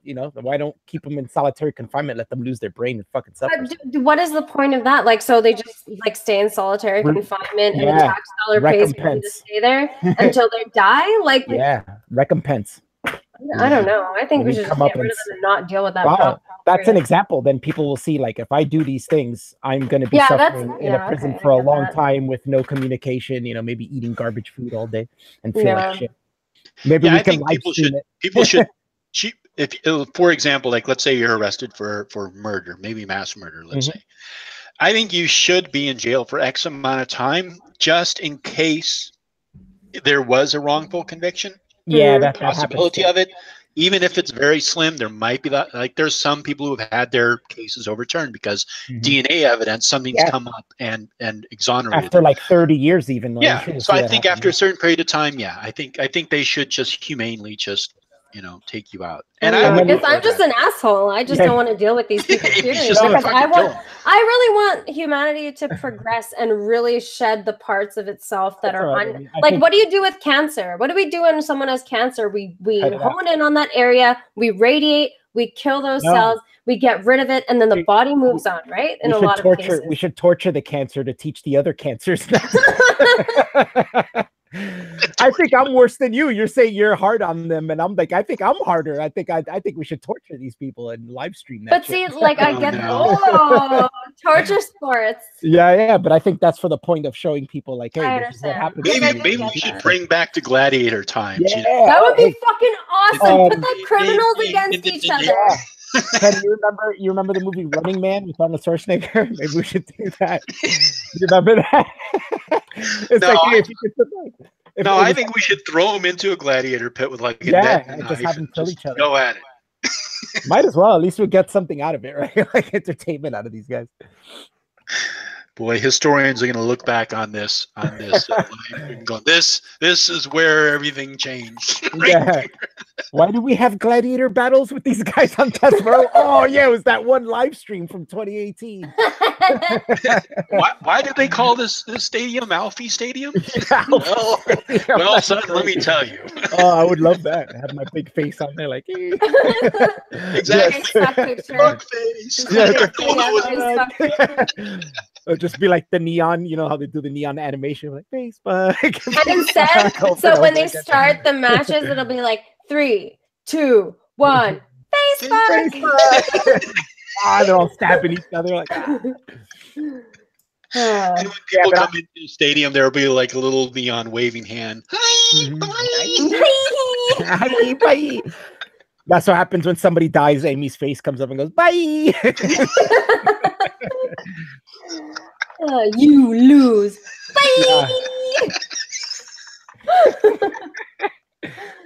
We can make it really cute, and we can make all the colors really bright, and it'll really fuck people's brains up. They'll be like, okay, everything is green. Green is a very friendly color, but there's like blood everywhere, and these guys are just fucking hitting each other with like spiky maces and shit, and like that's a fucked up weapon. Those fucking maces with the spikes on it. That's a fucking weapon. Yeah. Well, I think they used that to get through the armor first. Yeah. Then they would stab them. But I mean, getting hit with that straight up in your face, that'll probably rip your face right off. Like, I don't see how you would. Yeah, if you didn't have a helmet on or anything, you got hit with a mace. I think you see that in, was that Braveheart? I think that was in Braveheart where they had the ball and chain with the spike at the end, and he like hit somebody in the bed with it, and it rips his face right off. I think that was Braveheart. But that was that scene stuck to my head. Like, oh, I never want to be hit with something like that. Yeah, but like, I don't. Wow. I mean, practically how. But if you missed with that. The mace would, you know, the momentum would come and hit you. And hit you. That was one of the good things about, like, I think it was, what was it, with some of the flails they had, because even if you hit somebody and you missed with it, the flail wouldn't come back and hit you. Yeah. Because it was on a long enough stick. But yeah, the ball and chain is kind of a dumb. Yeah, ball and chain is kind of a I don't think anybody in Scotland was actually running around with weapons like that.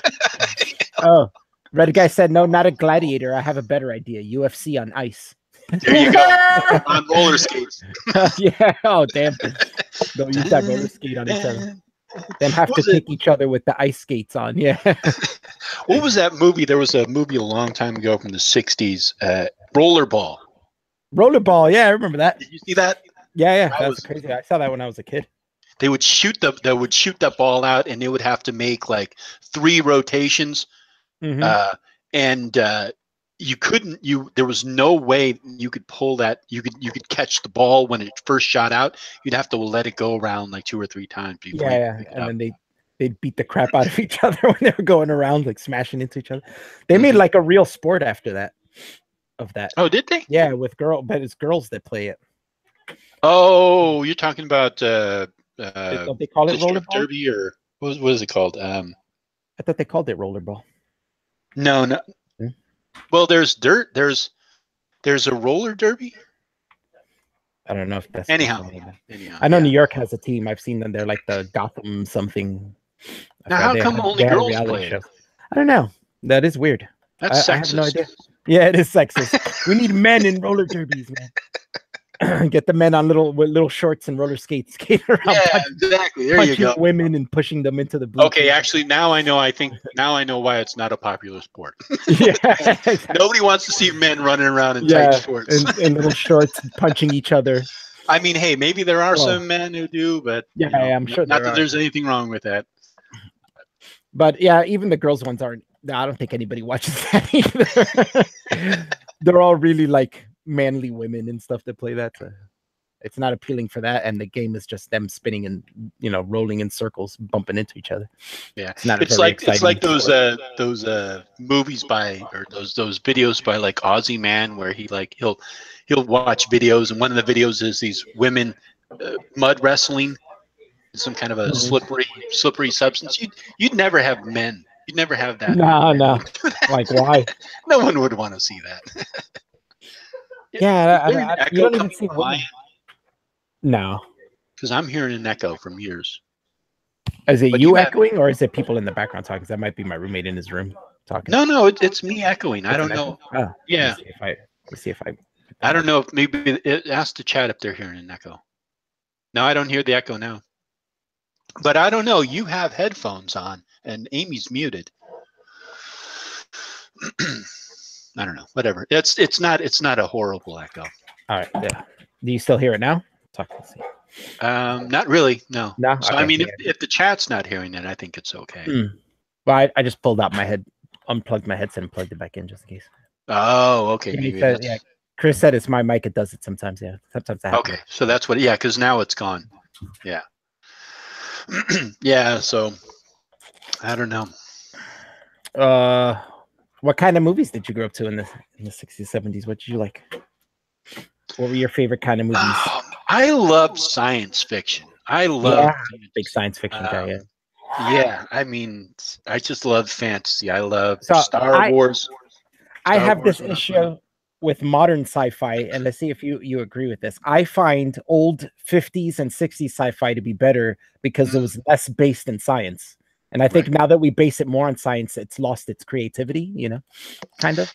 I don't know, because I like it when it's based in reality. Like, like they'll have a show about black holes or the quantum level or time travel. I mean, if it's based in reality, quote unquote, sort of, like it's a possibility it might happen, or it sort of doesn't really break down if you actually looked at the physics behind it. I think that's more realistic than just having something that just doesn't make any sense. You know what I mean? If it's just completely that's not possible, Yeah, but the thing was, at those times we didn't know it wasn't possible. So that's where the creativity. I think now we know too much about science, and now we can't. It's hard for us to creatively fantasize about something, that's beyond us. And I think people just don't like that as much anymore. Like now you kind of have to stick to reality. It's like if you take the old original Star Trek show, they would do things that you're like, now you watch it now and you're like, oh, this is ridiculous. At the time you didn't think that, right? Like at the time you weren't like, oh, this is retarded, Right. Well, for example, the transporter. I mean, they actually kind of broke it down once. I think it was Neil Tyson. Yeah, that was way later on. Yeah. Yeah. So they would have explained it in the Next Generation too. They would go into explaining it somewhat of how it works and stuff. Yeah, but so they actually broke it down so essentially you get copied. So it goes through and it scans all of your atoms and everything. It scans everything, and then it shoots it along a ray to another place, however that happens, and then you're essentially reassembled. But it would be a copy of you. It wouldn't be you. So they kind of looked at it I don't know if you would have the same thoughts and the memories. Physically, your body would probably be the same. Yeah. But would you have all the memories and all that? It's basically like every time you teleport, you kill yourself and resurrect because on the other side. Cloning yourself. Yeah, it's crazy. Me and Chris get into these discussions philosophically, is that really you, or it's not really you, it's a clone of you, and we'll be going on that for a long time. Exactly. But time travel, sometimes that I don't like some movies the way that they approach time travel. Yeah. Because everything, if time is going in one direction, and then you change that time at some point later on, and you go back, it's going to affect that. You know what I mean? I don't know exactly how to describe it, but Ray Bradbury has a story of it called The Sound of Thunder, and it's they create it's like an amusement park kind of thing, but you travel through time. Yes, I read that story. Yeah, and you're not supposed to leave the path, but somebody leaves the path. And the guy steps on a butterfly. And it completely changes everything. When they come back to the future, everything's totally different. Yeah, because they would. It was a theme park. Like you could go and kill dinosaurs, and they would already go back in time and figure out that this dinosaur is going to die at a certain time anyway. Yeah, so you could. So kill it's okay dinosaur, to go ahead and kill it. Yeah. And he falls off the little ramp and he kills a butterfly. Yeah, that's a great story. I remember the first time I read that. And that's one of, like, you know, sometimes people will use the the clockmaker argument. Mm-hmm. You know, like everything was fine tuned, and if it was off by a very small amount during the Big Bang, everything would be completely different. Mm-hmm. That's why they had to be a creator. Right, exactly. It's a watchmaker argument. But what my point is that, yes, of course, because you're going back and you're looking at it. It's like if I throw an object across the room here, it would be completely amazing if I like predicted it was going to go in this particular place. But that's if it would land. What am I trying to say? What I'm trying to say is when you look at the after effects of it and you reverse engineer it, of course it looks completely amazing. Because all the possibilities of that object landing in a different area would be astronomical, but it's not really because you're just reverse engineering it. I don't know if I'm making myself clear. Yeah, it makes sense. It's an issue of them seeing improbable as meaning impossible. Right, you know? Exactly. Like, well, just because it's highly improbable that something happens doesn't mean it wouldn't happen. You know, it could still happen. Yeah. And the fact that we're here means that one... Yeah. Well, I mean, there's like clusters of stars in a certain spot only because at the moment of the Big Bang, there was a little bit of more gravity in one spot. And so that's why more stars created in this particular area. Stuff like that fascinates me, like watching movies about the universe and how the universe was created in the Big... Oh, I love all that stuff. Yeah, that's so great. Fascinating. I was watching a whole, not documentary, but somebody did a YouTube video of like what you're talking about, like people saying like, oh, it's so improbable that all these things lined up perfectly for Earth's half of life, you know? So they kind of use it as being impossible, but they use the analogy of like, oh, that's like flipping a coin and saying that, and flipping a coin and getting heads 10 billion times or something. But I'm like, yeah, well, if you do that for trillions upon trillions of gazillions of years, there is kind of a possibility that you'd get 10 million heads in a row, you know? With enough time, there is a possibility that you can do that. You know, that your chances of doing that get better and better. So, yeah, and there is more of a probability. If you flip a coin, the probability it's going to come up to heads is higher than it coming up at tails for whatever reason. But they've actually done studies of that. Like somebody actually sat there and flipped the coin and like recorded it like 1,000. Yeah, and it's like heads comes up more often. It might have to do with the coin itself, right? Like maybe it's heavier on one side by very slight amount. Yeah, exactly. Yeah, exactly. But yeah, so I mean, but there is an actual probability of like if you have a 50-50 chance of a coin, it does actually come up more on the heads. So if you do flip a coin, always pick heads. There's a better chance of you winning than tails. But it's true. People don't realize with enough time, anything's probably, you know, things that are improbable are still possible, you know, with enough time and enough recurrence of the same thing, you know. Yeah, but the watchmaker argument is just so stupid because you're looking at what has happened now, you know, and of course it could look completely amazing if you go all the way back, the farther and farther back you go back, because there's all these variations of what might have happened. Like even the possibility that I exist, if you go back farther and farther and farther, it gets compounded, like all the possibilities that might not have happened in order for me to be born. Like my great aunt, instead of going left, she went right.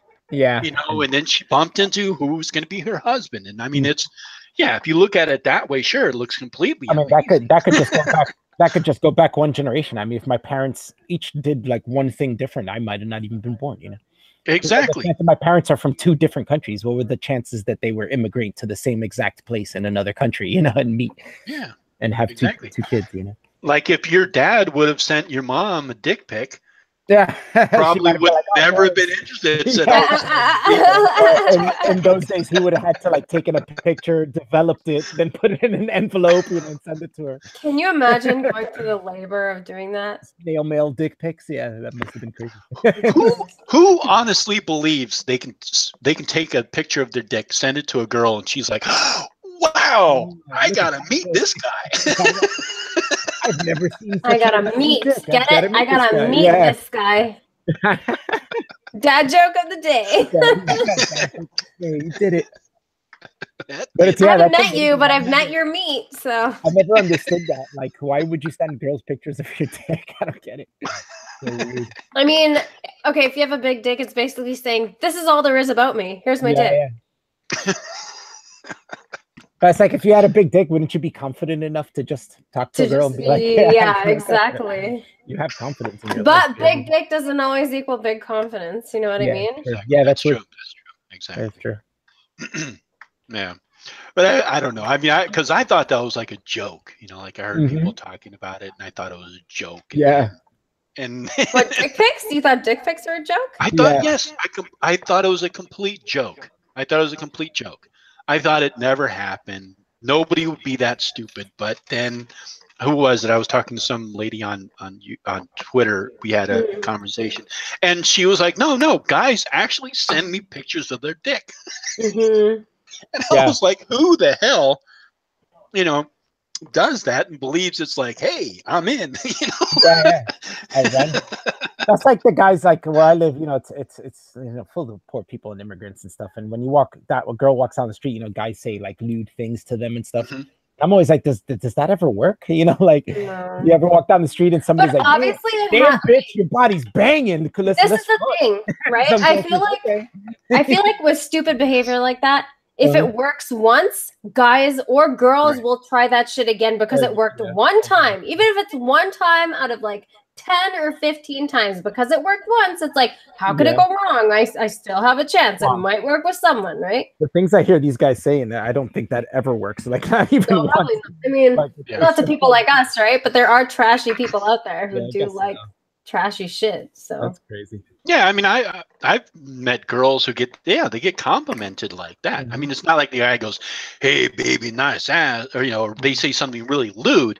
Yeah, it's ridiculous. But I mean, like if somebody calls them sexy or beautiful or, hey, you got a nice, I mean, there's a way that you can do it that's it can be receptive, but it really depends upon context and what you say and how you say it. And Well, I think if a girl's like talking to you a bunch and then, she's like, "Oh, send me a picture of your dick. I'll send you a picture of myself," then I'm like, "Oh, okay, that could probably work."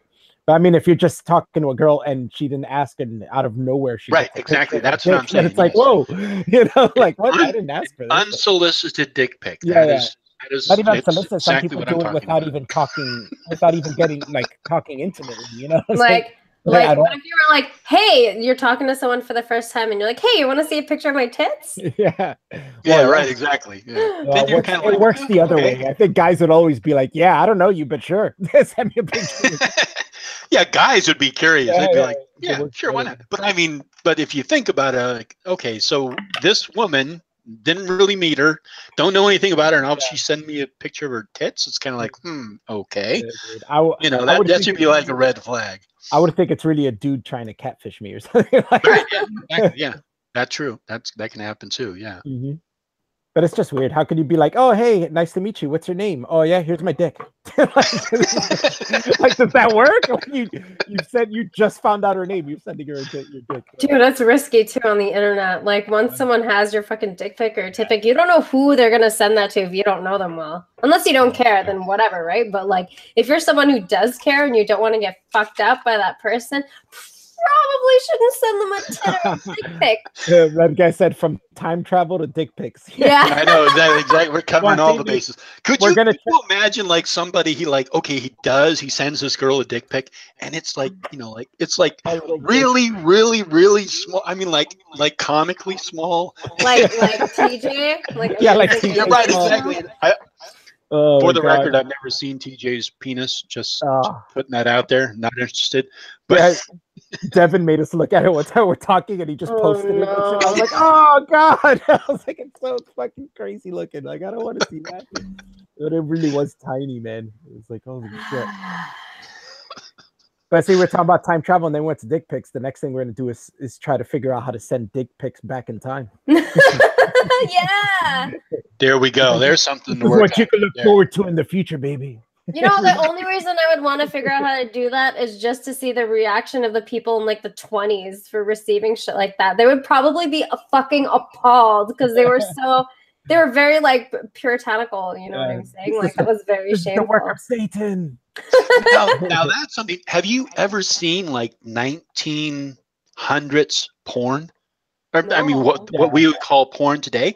It's like black and white, like women in you know, like they have like long skirts on and stuff, I mean, yeah, she's naked and doing stuff, but it's like bizarre because like in the 1900s, you don't think about it, you know? Yeah, I've seen the ones where the women wear those, you know, those big puffy underpants that they wear back then, but they wouldn't have a top, so you just see those big puffy underpants and then the breast closed, and they're just sitting there with like a leg up. Those were the original granny panties. Yeah.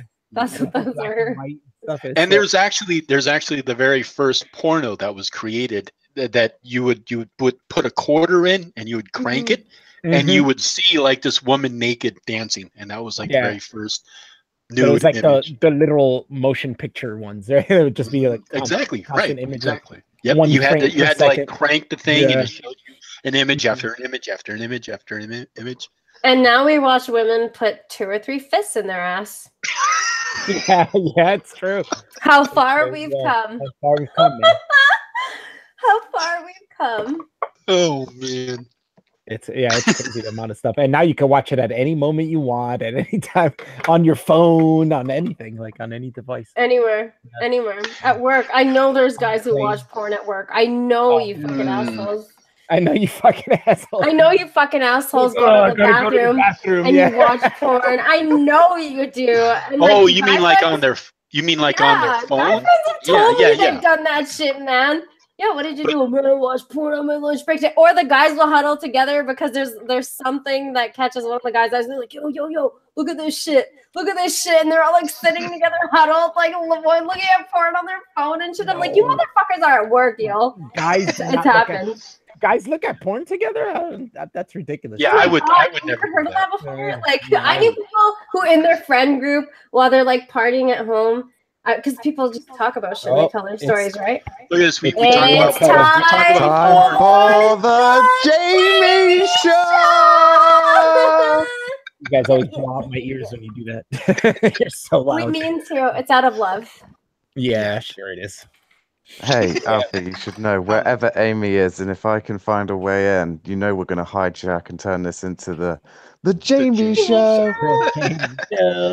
So who is our guest? We have Alf Benny and Hellbound Heathen. This is my show. No, it's not now. You've had 4 hours, Alfie. So I'm taking over. Wow, has it been 4 hours? Jesus. Yeah, I didn't even realize. Holy shit, went by fast. But you got cats now. Do you still have your show, Amy and Jamie, or Jamie? Yeah, we just haven't done one in a while because he's been very busy. Oh, okay. Doing English stuff. Dan the Gay killed our channel, basically. He came in, put Amy to sleep, and that was the last episode we ever did. Amy fell asleep. That was great. Oh my God, it was hilarious. Oh my God, poor Dan. Oh, poor guy. Well, you should bring it back.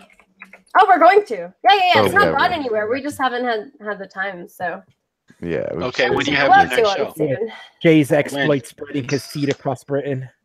Yeah, Jay is like running around the country trying to collect as many STDs as possible right now. I feel like this should be the advert for my Teespring store when it comes to the.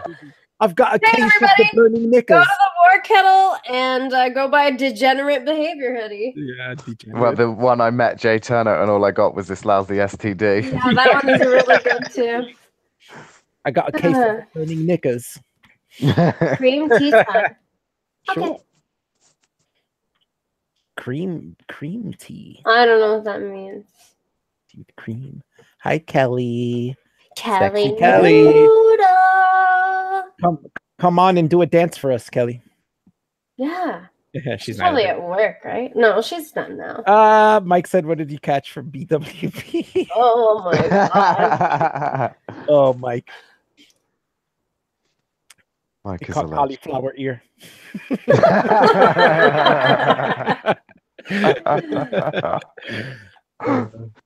Well, if you're worried that I might have caught the disease known as veganism, no, I didn't. Oh. I was listening to Brendan Schaub last night talk about CM Punk fighting in UFC, and it reminded me of Mike Pierce. Well, I was like, oh, Mike Pierce. Just what Amy needs. I Another know thing a to think UFC of Mike. fighter got highs. It's Mike Pierce. Yeah, but don't think of him when it comes to CM Punk, because CM Punk sucks. Oh, CM Punk sucks. Yeah. No, just because it was UFC related. Because he was talking about how like Joe Rogan was excited about it. He's like, man, you guys have really low fucking standards if you think that CM Punk is like a good fighter and shit. No, not at all. He's terrible. Yeah. I'm like, he was in the WWE. Like, yeah. Is he an actual technical fighter? I don't think he is. And even if he is, he's still new, right? He's really determined. Like, he really wants to. That's good. At MMA, and he's trying hard, but he just really doesn't have the talent for it, I think. Yeah. Like, the guy he fought was like CM Punk. Oh, I don't know who that is. Yeah. He's a WWE fighter who is now. I don't watch that. And then he went on to we don't watch it either, but it was just a thing. We watch like UFC and stuff and mixed martial arts. Confession. Now. So he wants to go into like really fighting, but he's just not doing very well at all. I used to watch WWE with one of my ex-boyfriends because he loved it. Gay. Yeah, I watched wrestling when I was a kid. Hella gay. So I like to watch real fighting. I've been out all evening, so what the hell have I missed in this like whatever? Let's see, we talked about time travel, we talked about porn, we talked about religion, we talked about dick pics, we talked about SJWs, you name it. Basically, we through everything. The occult. Yep. Sci-fi. We talked about Black Lives Matter. Sounds talked about identity politics. I will give Black Lives Matter one thing. They picked a genius name, because it's like anybody who was like, "Oh, I disagree with you guys," and it's like, "What? You don't think Black Lives Matter?" Like, that's all you ever hear. Mm-hmm. It's like, no, it's about the movement, not the phrase. They've all the groups, like for example here in Britain, like Stand Up to Racism, Antifa, they've all won instantly just on the branding, just on the name. Yeah. Stand Up for Racism. Then it's like, oh, you disagree with me? Oh, so you're for racism? Like, no. Yeah. Well, I mean, it's the way they present an issue. It's like, are you against fascism? Yes. Are you against racism? Yeah. Are you against sexism? Yeah. Are they actually happening? That's the thing. It's like if somebody posts something on YouTube, criticizing the way that somebody is arrested, is that racism? No. So it's like, yeah, they brand themselves, and it's something that you were against, but is it really actually happening? That's the question, Alfie's going to be right back. So what's going on in England, Jamie? Crazy shit. Crazy not shit. That one. Now, which part of England do you live in? I live in the south. I'm in the deep south, southwest. Okay. Pirate country. Pirate country? Because I've been to a Southampton area, around the Southampton airport, or what's the airport they have in the south? There's probably a couple of them. But there's quite a few actually. I mean, there's Bristol Airport, Exeter Airport. I think Plymouth has it. I'm not sure. The only ones I've been to is Liverpool, Bristol, and London. Okay. Yeah. Because I went to London, I went all around. I went over to Wales. I went to Cornwall. I went to London. Oh, Cornwall! Tell us about your trip to Cornwall. Oh, Cornwall was awesome. Oh, it was so beautiful. I went there in June, so it was summertime, and I went to Tintagel. I went to Merlin's Cave, and I went to the Museum of Witchcraft and Magic in Boston. But have you ever been to Cornwall? Yeah, I used to live there. Oh, okay. Yeah. So I was born went in the county that you would have had to. Because how did you get to Cornwall? Did you drive or take the train? Yeah. Or... Yeah, I drove there. Yeah, yeah. So yeah, you would have had to have drove through the county that I was born in, which is called Devon. Yes, I did. Yeah. Yes. And yeah, I lived in Cornwall as well. Okay. And so I went out at Boss Castle, like right where the inlet is to the ocean, and it was just beautiful, so beautiful. What are you showing us? South of Cornwall, didn't you? Really? The pistachio muffin. Oh, the famous pistachio muffin. I'm obsessed with these things. I know. He got one like a couple of weeks ago, and he's like, "Oh man, this is really good." And then the next day, he went and got another one. Yeah, I love it. It's so good. It's so cute. Did your roommate go and get you a pistachio muffin? No, I bought it this morning and forgot. And I was like, I'm kind of hungry. And I was like, oh yeah, I bought a muffin. Like, let me go get it. Happy days. Also, can I say, Chris, mate, fuck you. I'll do what I want. I'll clean my room when I want. Clean your room, Jamie. And plus, actually, I'll have you know, actually, my flat is looking pretty fucking tip-top right now. I'm actually pretty impressed with it. Where's your camera? Go turn on your camera. Oh, I'm on my phone. I can't be fucked. I was about to say, prove it. Yeah, really. He actually hasn't cleaned it. Yeah, I want to go to the UK soon. But do you want to go in February, Amy? Yeah, that's the plan, right? Maybe. I know Will wanted to go in October, but I don't know if I'll have enough funds. Like this October? Yeah. Well, you're closer because you're on the East Coast. So your airfare is going to be a lot cheaper. I'm seriously the farthest away from everybody in fucking Vancouver. Now, where do you live? So Vancouver, is that more west or is it east? Way more west. I'm like in the very southwestern corner of the country. She's like on the coast, so she's on the west coast, basically. She's up by the state of Washington, isn't she? Right north of that, yeah. Okay. Yeah, so she's on the so you're in the same time zone as I am, I think. Pacific. Yep. Because I went to Vietnam too. In Vietnam, I'm closer on the west coast to Vietnam than I am to England. So when I flew there, I had to fly to the middle of the United States, and then from there to I think I flew into Ireland. I went to Dublin airport first. Yeah, but the flight so that was a long ass flight. But the flight I took from here to Vietnam was 19 hours, and it was a long ass flight. That's the only thing I don't like. Long flights and long road trips, unless you're with someone fun, then it's different. But I've done like a 10-hour drive by myself because I moved back from Prince George back down to the Greater Vancouver Regional District, and it was just like, ugh. Yeah, the scenery is only nice and like for so long until you're like, all right, I'm fucking done with this drive, man. 10 hours is nothing. I can't handle it. Road trips, you have to have somebody to go with. Yeah. Because then it's fun. You know, and then you can switch, like, you know, they can drive for a while you sleep. And, you know. You can't really do road trips in Britain. No? Why not? It's only so far you can go. Like somebody get this fucking cow out of the way. Yeah, I suppose really the longest distance you could do is, but then again, you could do Land's End up to St. John in probably about 9 hours, and that's from the tippy bottom to the tippy top.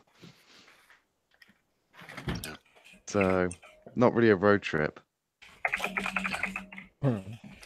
Yeah, England is about the size of California, so.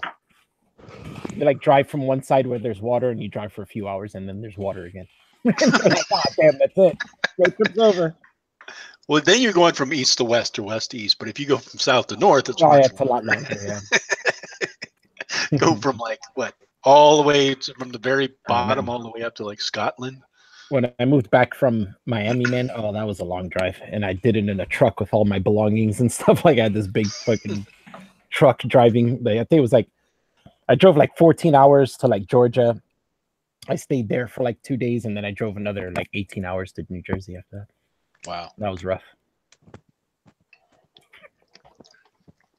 I remember driving from Los Angeles up to the Bay Area. That was a long drive. Yeah, it must have been long. Yeah, that was like a 2 or 3 day drive. It was long. Did you say you're in San Fran? Mm-hmm. Yeah, San Francisco. I would like to visit. I would really like to visit California. Yeah, you should. It's beautiful. It's expensive, but it's beautiful. Yeah. I hear it's very packed too. Like it's a really. What do you mean by What do you mean by packed?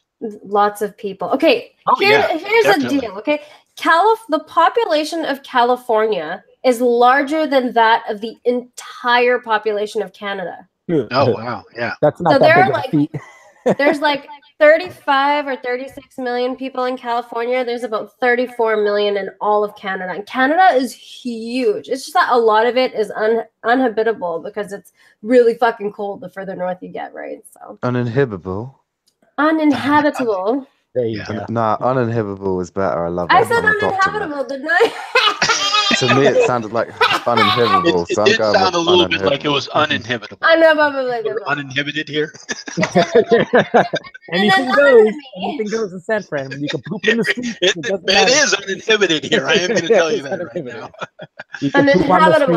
Uninhabitable. But if you come to San Francisco, come in. It was like September, October time, because that's the best time. That's when we actually have like our summer, and also the amount of tourists here is less because we have a lot of tourists in the summer, but going in towards the fall and the winter, people don't come here that much.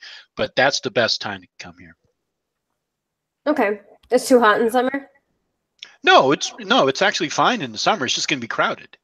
Oh yeah, for sure. You're not going to be able to get probably insanity. Aren't they always insanity anyways? The beaches. There's not really beaches in San. There's one. Yeah, you can't really swim in it. It's like we have an ocean beach.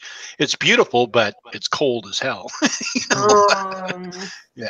If you want beaches, go to Southern California. That's where they have the beaches. Those are beautiful, and the waters are warm there too. I'm a big beach hoe. I love the beaches.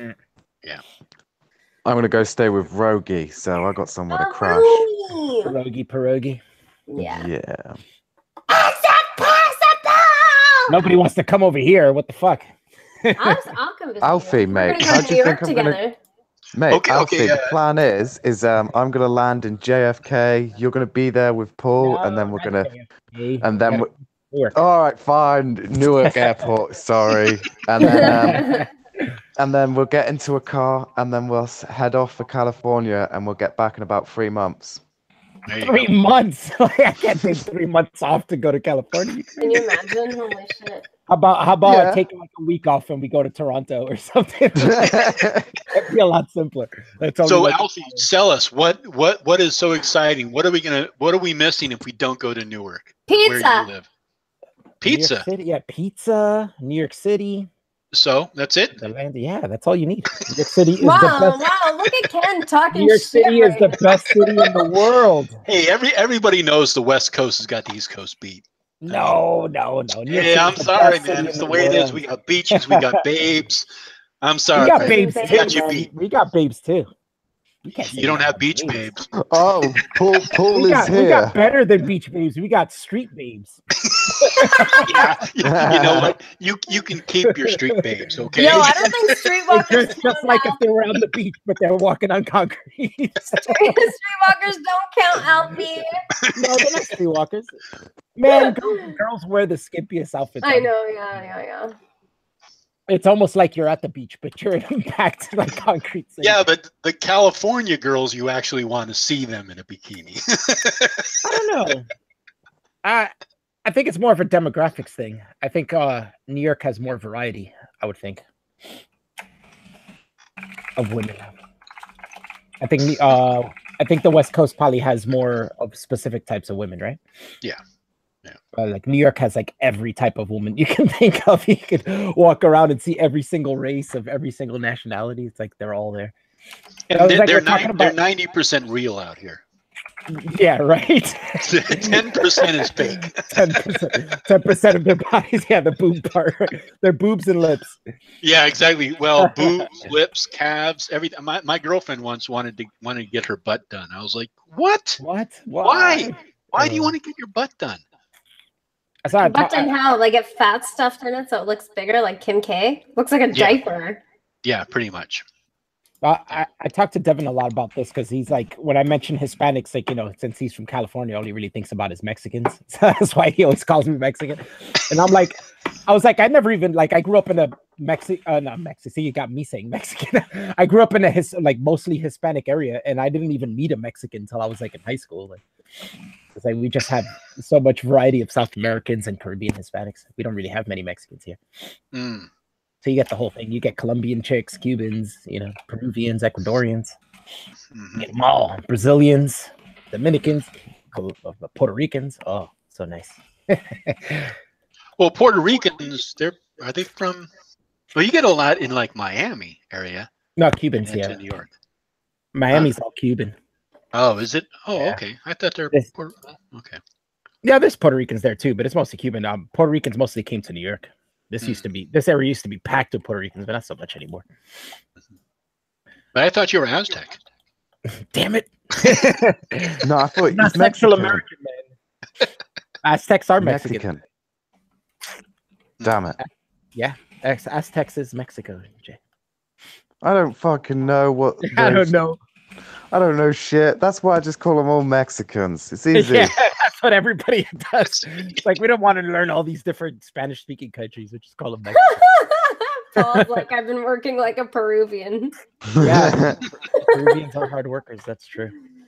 You can see the English map of North and South America. It's just like the United States there, and then everything else is just Mexico. Yeah.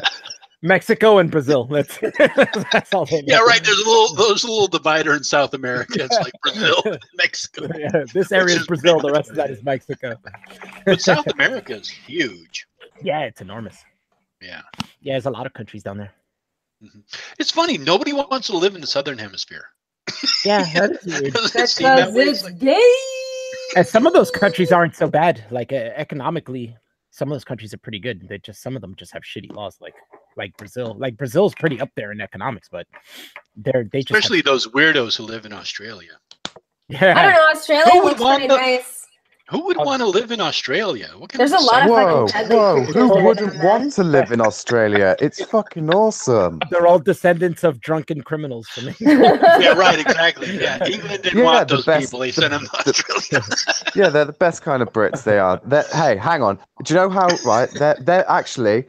The people we sent to Australia are truly the best kind of Brits because do you know what? At least they stayed loyal to the fucking crown. Fuck you, Americans.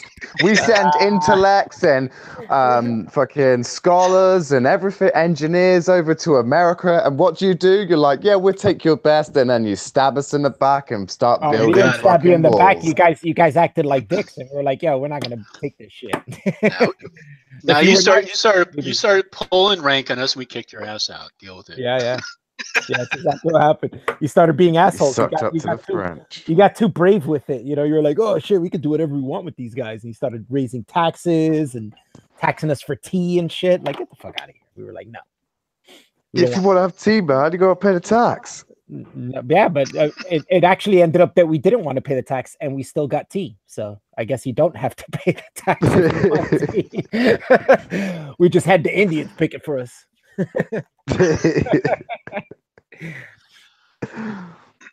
Damn redcoats. Yeah, Paul. You know, I know what Paul's talking about. Damn redcoats. Damn redcoats. All right, so yeah, we've been doing this for a while now. I'm probably gonna end it now. Yeah, because tired. And we were supposed to stream with Jay too. I don't know if he still wants to do it. Mate, I got to go to bed. I got to be up in like 6 hours. Yeah, so I figured. Maybe tomorrow. Yeah, I can't tomorrow. What? Oh, you're going to London? No, that's Saturday morning. Oh. Sounds like you got a cold. Say again? Sounds like you have a cold. No, I'm just smoking. Tired, probably. Oh, it's late for him. It's like 12. It's like midnight. Yeah. You were up early too. Yeah, I got to be up early again tomorrow. Things to do, people to see. You need a vacation. STDs to catch. Yeah, STDs to catch. He's got to wake up early to go to the clinic and get pills for all his STDs. Birds to fuck, STDs to catch. You know how we do. My kettle stock's been dripping all over the place. It just drips. There's no tea left, but it still drips. All right, well, thanks everybody for coming to watch. Thank you, Ken, for coming on. It was a lot of fun. I appreciate it. Yeah, it's a lot of fun. We'll have you on again sometime. And cool. Thank you, Jay. Thank you, Amy, for coming on. Love you. Bye. Bye, guys. Thank you. Bye. Bye. Bye. Bye.